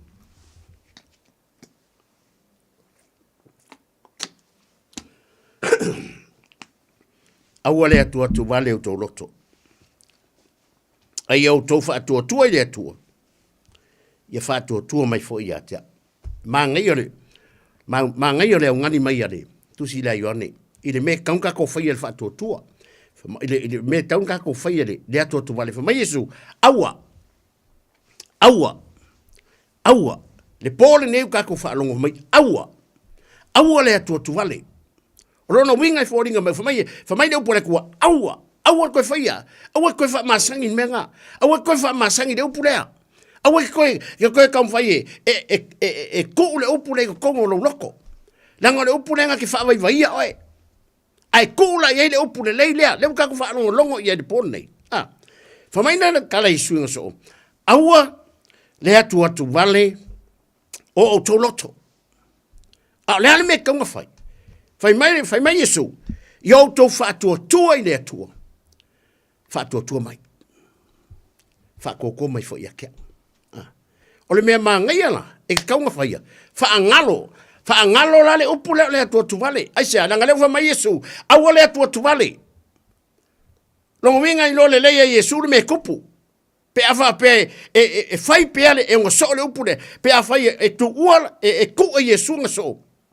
Ai le ka ua la e Yesu le me kaunga fai de upura le atua tupale. O longo winga fai e alu Yesu le ka ua le upura. E fo e mai la Yesu wa vai uma. Wa fo i kua olanga. Aisha, a lewe mai le poko sonbonga. O le atua tupale le loto o tangata. Wa faa vai ai o ia. O longo winga fai e alu Yesu. Ai fo i mai Yesu i onga so. I o le mea le maua. Long winga i fōringa mai, e malama le Yesu le taunu unga eo i en mea lea. Eo i le vaenga le tau tala Yesu. Fa mai no mai Yesu le a matanga lava, aua. O le atu vale, aua. Whanongo. Leu fai mai tala atu sipa i nei po, aua. A kongo le kere leo nganga o whawai. O le malosi la, o le aku vale. O le ola le whamari inga. Walei se sa o tonga e sa loko ai. Walei se sa o konga e fai e no freedom e ke kapua ai malenganga sa loko. A le lo fo mental supia. Aua. No winga fai ke aru le loko ngai aku vale lo loko fai mal supia Yesu. Aua. Aua le atu vale. Aua le mai maua lo loko. Aua mai maulo noko i. E whaakanga ia. Whaakanga inga ruenga kingo. Whaakanga ia. Ia le aku vale. O le popole. O le masaro salo. Aua.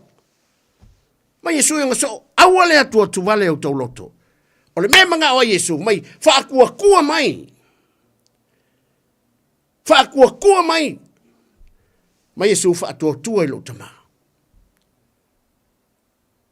Au ko whaakua le lo kama. Whamai Yesu, whaakua i lo kama, o lo kama e whaia. Ai aua le akua vale o tau loto. Whaatua i lo tua. Whaatua i lo tama. He is a good father. Le upu le lei. Whaatua i le atua. Aua le wha mai maua wholo keimia. E ke akua vale ai lo loko. Paula le me maua ia ki ole nganga ole whaavai. Ole nganga ole musua. O nganga umale la lolangi o mea ngalu wenga umare kingo. Ole apolonga ai lo mafofau. A leo fa mai Yesu. Paua leo le awa onga. Fai mai Yesu yunga so. Fai mai Yesu yunga so. My disciple.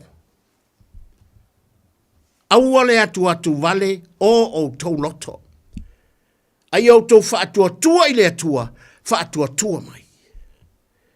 Whātua tua i lo tua, whātua tua i lo tamā.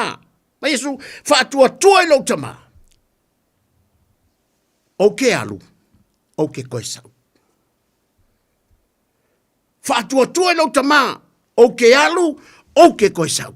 Whātua tua i lo tamā, e tele me no nofo ai o tau le maota o lo tamā. Wale manga ia. Whākua kua. Whākua kua o ke alu o koe sau. Whākua kua o lai alu lo tamā koe sau ai.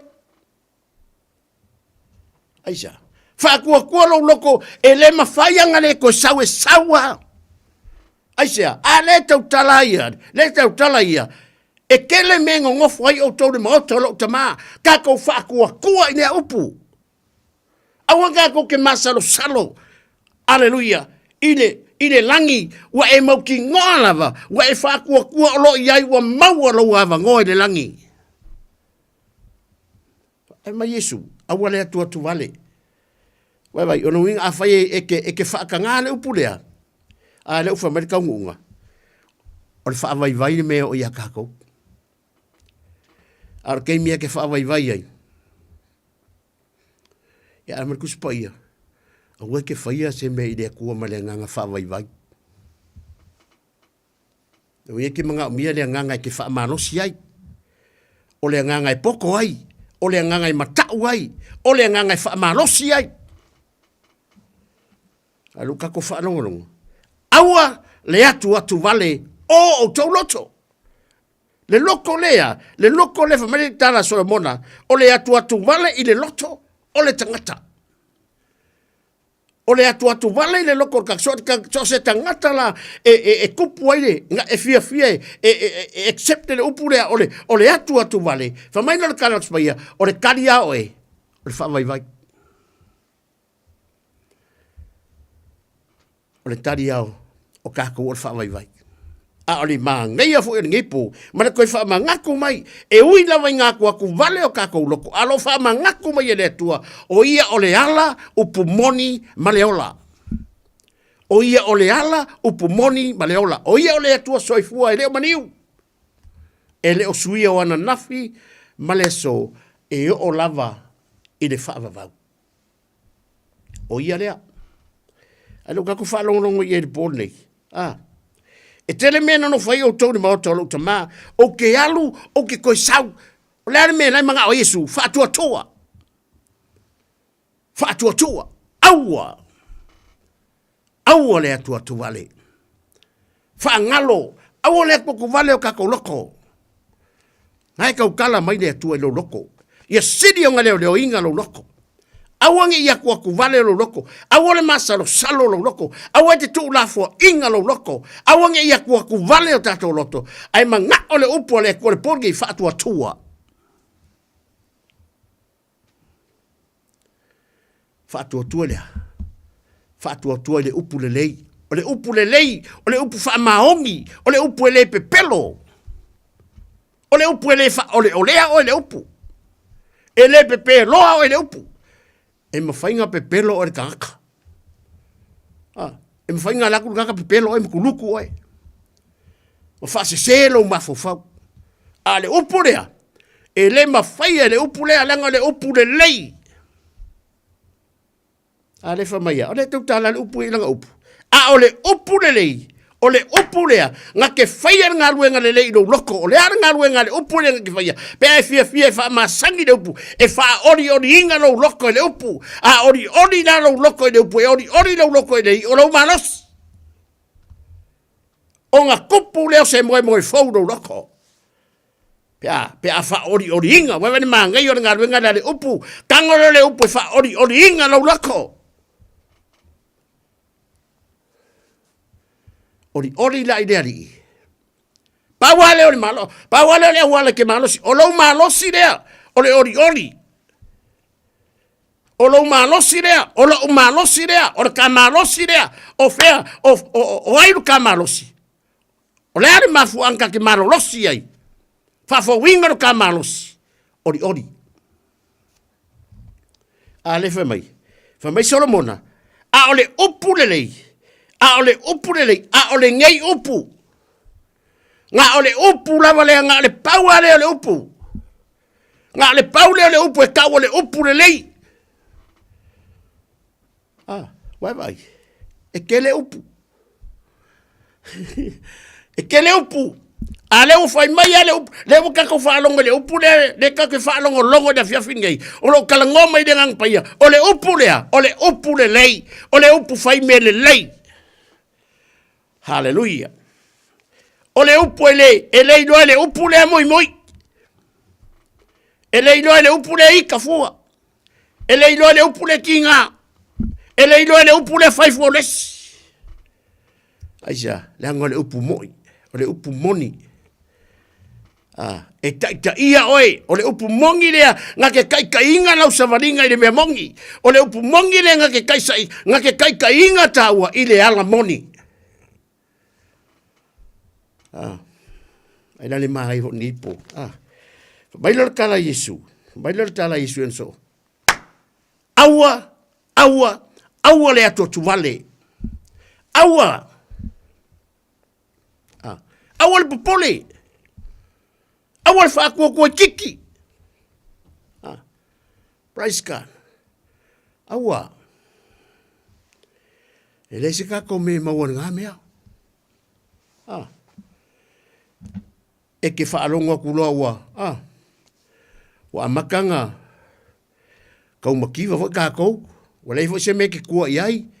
Ke ne mai fa la vela le ainga. Aleluia ko ngon nga ruenga le tua. O fa ngau maso se mea lava.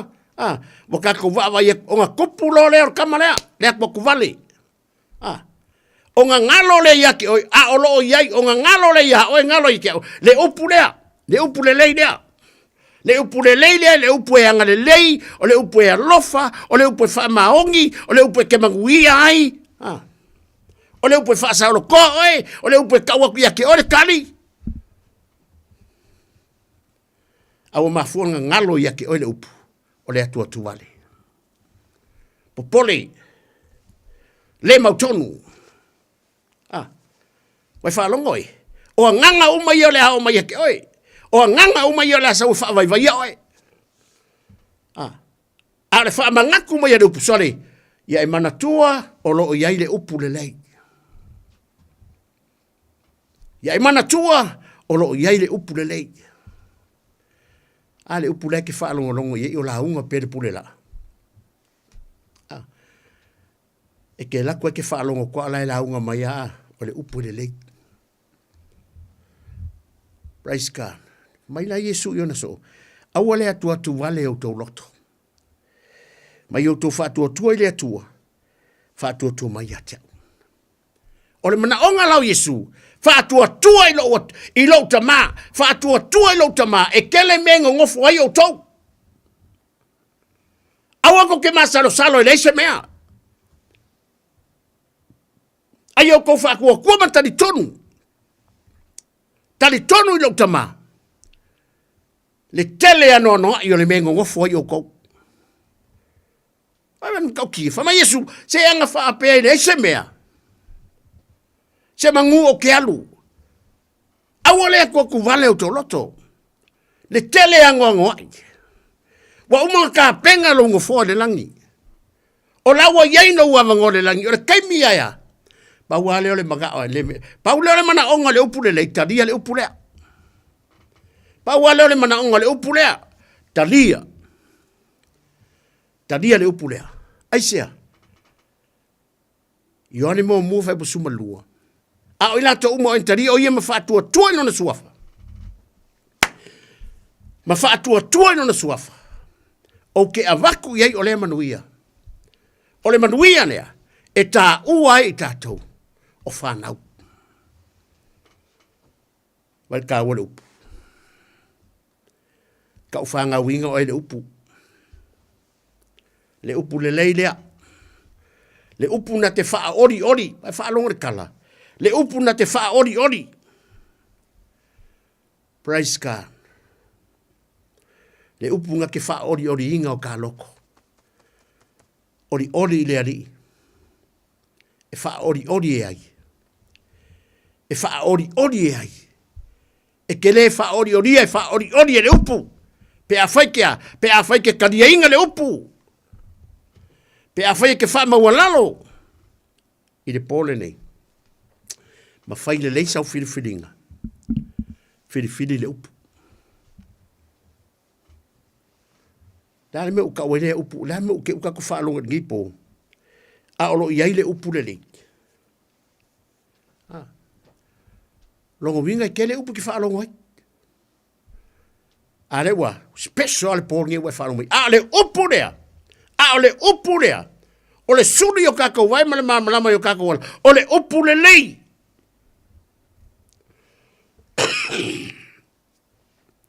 O le upu le lei. O le upu le ke wha masangi ai. O le upu le ke fia ia ke winga le upu le a le pōn ngei do loko.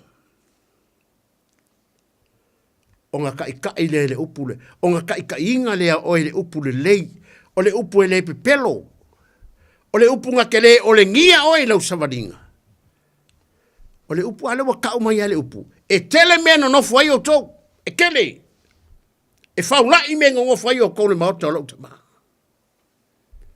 Pau lava o lea. Wha atua tua. Ai awa lea. Awa ne i mai maua lau keimi.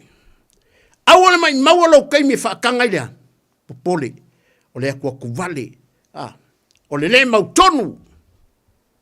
O le mai maua. Ale fa markus paia. O le me fe ko ai mai o le me maua e o iai oi. Pe ai fie kalia nganga ia. O fa vai. La la winga fa talang. Ale tau tala malitus.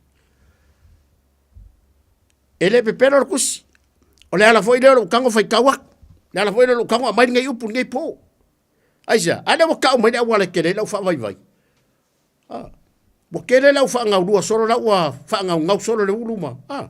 Wa sia wa nga ori dia ri ala me okupu wa makanga ta ori dia ri la kausanga ole amatanga le nei tausanga le atunu ue vai le manga ia fa mai le kako le upo le tu nei po mo tatu fa tua awale tu vale o to loto wa o ke fa se ala awale ko vale o to loto wa o ke fa se ala le ba o la fua awale atu vale o to loto o awo ke faia fa mai o vai tafe i de no mati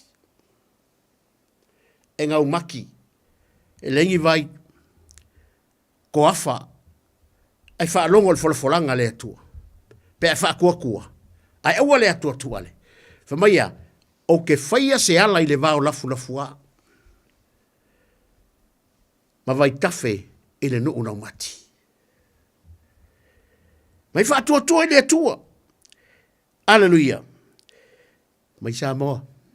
Awale ko vale ko loko. O me la ko kupul tio ka ko malo. O me la wo ko mo tio ka ko kungu. Ale mar kuspa o le porngi fa mar kuspa ia. Awale tu vale o to loto. Awa. Ale al me lo kupu. Ko kia. Si talasia, si tala. Si ka ko ngofo ye dalo. Kako ngofo ilalo makako fa mo lalo makako va ai de kua fa tua de tua e fa le tua Samoa malona fa inga malo au le tua le o ame o kupu o foi me bo sio kako malo fa mai tala tspia aua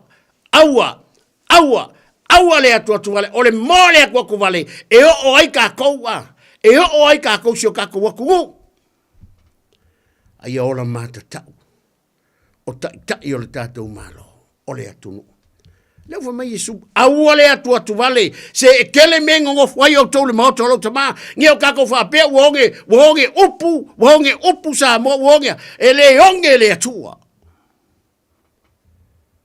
E kako ke le whaia. Fa marita la supai e whaatua tua i le atua. O ianga ke whaia se ala i le vāo lafu lafua.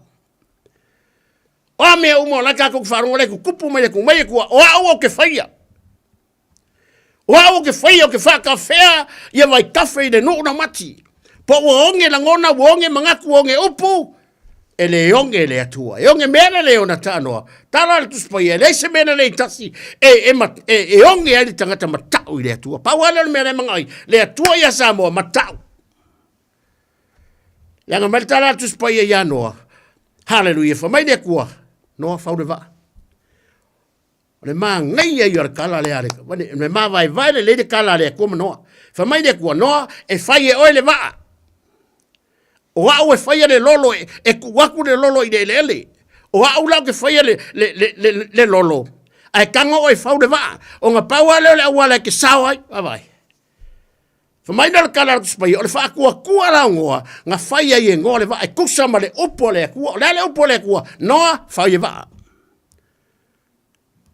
Avai le kako le usika i ono.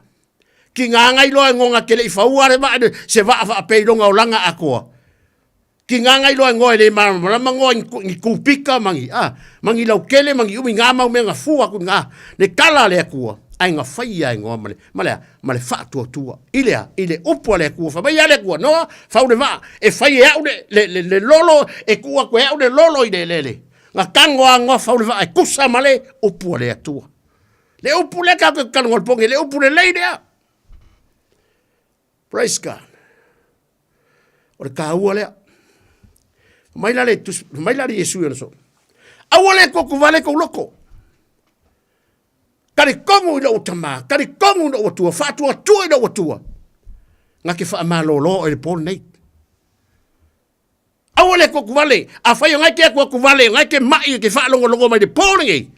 O ngake mai, ngake ngase, o e ka oko ilo wa inga por fa mai, o ngake fa longo, o wa eser ku langa bo, ye la fo se kala le fo mai. Kari kongu fa mai ku mai aua le atua tu vale. Ayoko fatua le atua, fatua mai. Fakua kua le kua o inga ke feia. Fakua le kua le porngei. E ke marolo. Pe a faitia. Kadia le upu le lei. Kadia le upu lea. Le upu le lei. O le upu e lei. E leo se upu leanga. E leo se upu sawa. E leo se upu le alofa o le upu lo iai de alofa. O le upu lo iai de onsai.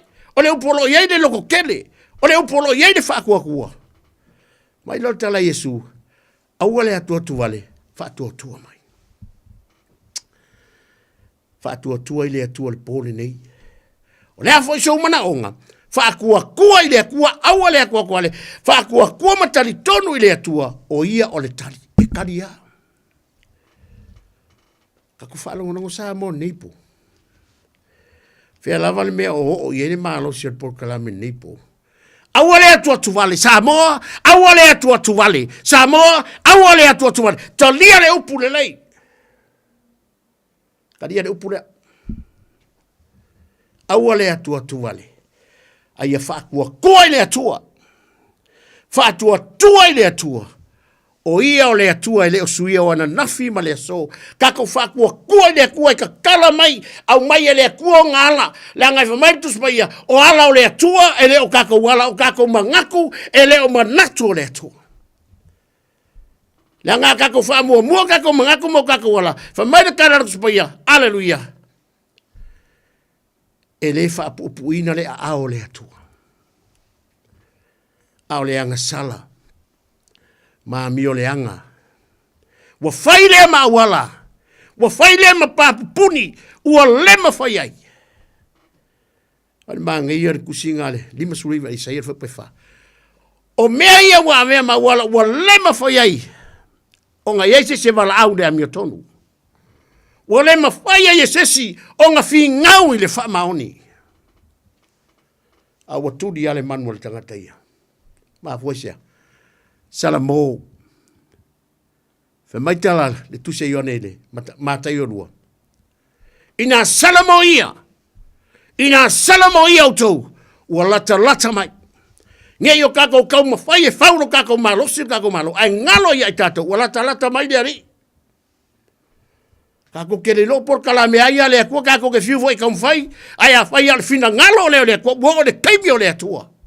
Kako ke fiu. Paulani me fora kako salamo, talia le upulea. Kako ke le whaia. Ma Yesu iona so. Awale atua tu vale o tau loto. O ame kukupu. Awale atua ku vale o kako loko. Awalava le atua tu vale. Have a faith. Fa atua tua i le atua. Fama Yesu ia Simona. Simona e. Ua mana o tele mai sa tani e lulu ia te autou. E fama de lulu unga lai manga oai. E lulu e peio le saiko. A le mangai o le wha malosi. Malosi o le manai o le koe au ngani mai e Yesu le nei tau sanga. Le amatanga le nei tau sanga. E o te wha tonga mo e Simona o te wha tonga mo e Samoa o ke wha konga mo e le atunu o ke wha tonga mo e pa anga masani o te wha tonga mo e i le pole nei. Ina nei mawai lo wha tua tua. Awale atua tuale. Ina nei mawai lo wha tua tua. Have a faith.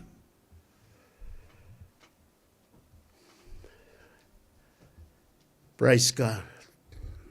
Ina nei mawai lo wha tua tua. Pe adi ua mai oe. O na avea lea oima. Wha malosi. Ia uso.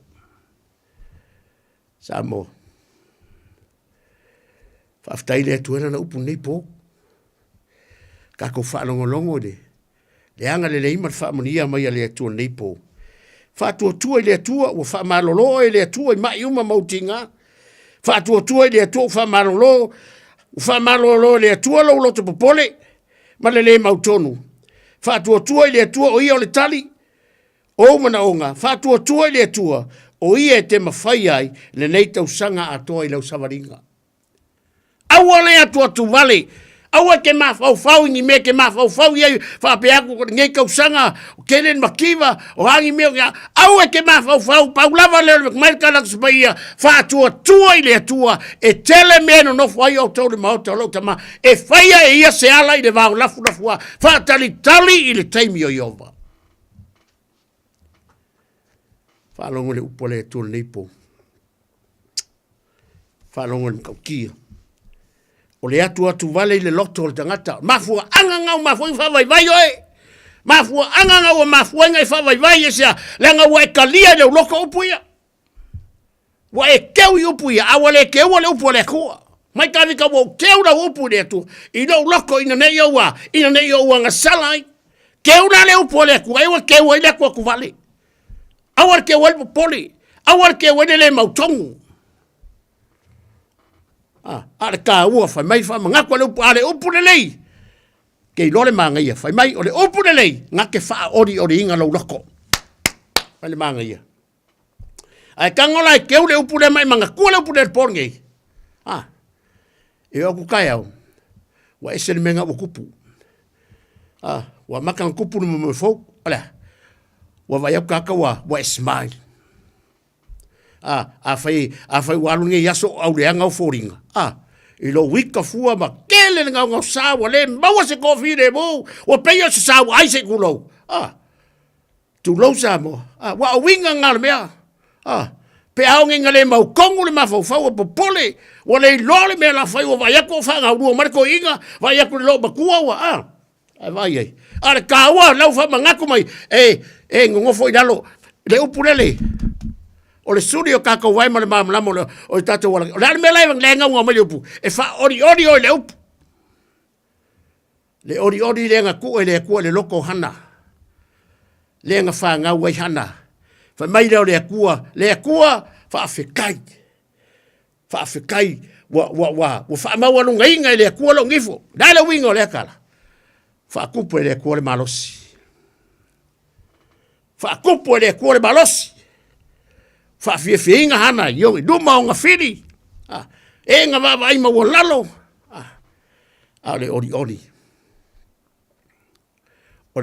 le ri o ka ko malosi fe ma wole malosi ole up tele meno no foi o tole mo tolo tama fa tua awale ko ku vale o ka ko loko fa tua ile atu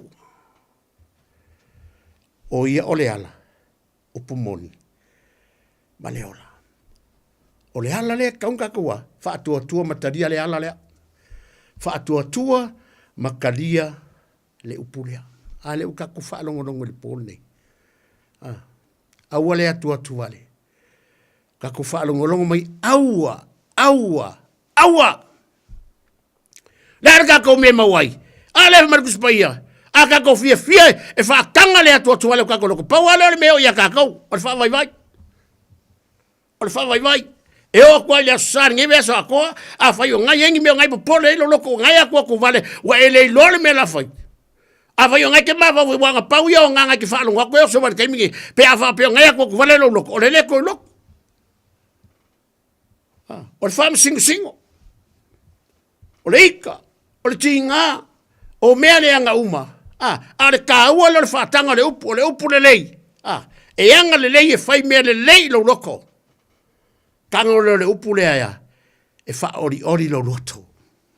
My son, my daughter. Don't be like that. What a wasted of time. Mai maulo keimi ke whaatanga u whainga ngaluenga. Sau. Sau whaalongolongo le upu. Sau le pōringi. Kari kongu lo loko i le upu le pōringi. Ona whaasa o loto le oi. O aku lea kai au. Sorry.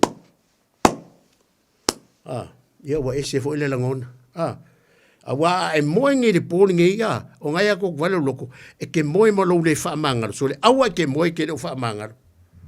Nanga ke le lo kai au. Awa ke moe ki ngā le pōringi. Langa voi ke le lore me kupu kaya. Ale ma ngai o le whau ngani mara. E moe le pōringi. Moe ma le upu le lei. Aisa e wha ori inga lo loko le upu. E wha fia inga lo loko le upu. E wha tamau a inga ina lo lote le upu. Mai le si maunga ma ngai a ngai kaukala i wha ta otu alea solomonga. Ese le ma ngai. Whamai ole wha manuia le atua. Ole wha manuia le atua e tamau a inga. Ale ma ngai o ngai upu ngai piko i lalo wha upulea. E le ngaka o le wha manuia le atua e wha tamau a inga ina. E le wha kamau a inga inga se sire manguia o le akua. E wha kamau a inga lava le akua langa wha manuianga. A whaila o wha ngaunga mai le akua ia ke oi. O mea lofa le akua wha manuianga mai le akua. E wha manguia fo iala le akua. Praise God. Ia mea lofa ma wha manuianga le akua. E wha marika la kuspa ia mai. Na te le wha o popo i eise mea tinga. Vai wa ai ka kau ne manga ia. Le manga ia o me whai le upu. Le manga ia o ngā ruenga le upu. Le manga ia o ngā lua mai o le upu. Le manga ia o me whai le upu pe a kako kania le upu. Whamaia, na te le wha o popo ina i eise mea tinga. I le alea. I le tamau a inga o le atua. I le wha manguia mai a Iova. Vai kak whaalongo le manga ia. O le whaamanguyanga mai le akua. E whaakamau a inga i le atua. Lana whaamanguyanga. Le ala winga o whaamkanga le manga ia o whaamanguyanga le atua. Whamai o se mekinga. Nga ke le whaapopo inga ia se mekinga. Le au ngala lea. Opu le lenga kia. Wha ori ina. Tātou. Sorry. Ia le atua ne fiafi Samoa. Natu imtali tonu ia o le tātou. Por kalame fo ngale nei po. Manat fo mtal ton o faile upo le to fa mlianga i lo fina ngalo ia ai mase fo lo loto i nei po wanga le mai le tu awa ta ko falong awa le tu vale o ka ko lo ko Samoa e ia le aso ka ko mali dia fai al fina ngalo le kua e ka ko ke le lo se ka ko ke le lo o le me bo ir ka ko malo o le kua pongai o le kua fa pe ai o le kua fanga ko faia e whaia le akua kako ke fiu. Pa wale o le ngani le upur nei, wha tua, e le atua.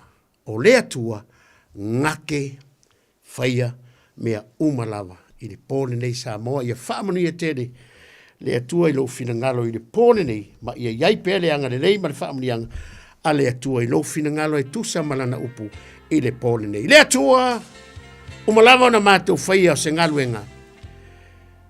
Mātou te whape atu lawa ne fiafi. Oi mātou au na lea o ngā. Whaftai o no lau upu i le pōle nei. Mātou na ngona ina lau whetalai mai. O le upu le lei lau upu. Whamuria seo mātou atunu u le atua nei pō. Muria fo i au na mawharitua. Muria le loa le atunu u lo mātou. Muria fo i le atua seo mātou atunu i Samoa. Mātou tu ina atu i ate o maltali tonu male nganga whātua tua i ate o taitai o le malo whaamnuia no mātou tua. Mnuia le teo no mātou tua nei pō. Nia fo deu se a sau le ia le hafo stai me whamai e nere tiute tausi lau fionunga wala lo mātou tuanga le nei oi lo mātou toi tō whanga le nei po le rie te iatu toi fōm le olo le atu no le rie i le tai au fōu mua pe atu se malau finanga maua le as fōu o le vinga i fōu i atu avi i o Yesu le nei po na la upu i o tama amene ma amene ia sa mo le tātou porkalame na ni po mana tu mta tonu faide po le tu finangalo yo to ma le famulianga le atu yo to finangalo ia e mai se foi o le loto ne fiafi mo ia tele to fanga le nei po ona le suafo Yesu amene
O le si fonga matango fio le sunga ili whawhiangainga ia pasta Peter Crichton ia ma le pesele nā te walunga tua ili tātou porkalame ia ma le tautua lan au auna ia pasta Tavita Levuka ia mo le tātou fiafi ia pio na ile upu whaawina le atua ia ma le tātou porkalame o le taimi o le filifilinga le atu foi ma le tātou porkalame le nā i le aso lulu le vai aso a sau whaftai e tuai i le tātou maftanga na i woma na i paanga ro mafuta mai lungo le tātou Facebook page le ngata foi lo le tātou YouTube channel ia anga le leile tua ia te o tau anga le foi le tua i marolonga o le nei foi ia fiafi a maise le alo suai tai au i fia au mga luenga ia pei o na iai taurunga toi ma le tātou tautua wha mangalo se wha matalanga o le tauta mali i tawina i whalo le tua wha mangalo mai le tua o na whilai tātou le asua tai au le lofa maranga le leio le tua sau si whanua seu wha soi fuia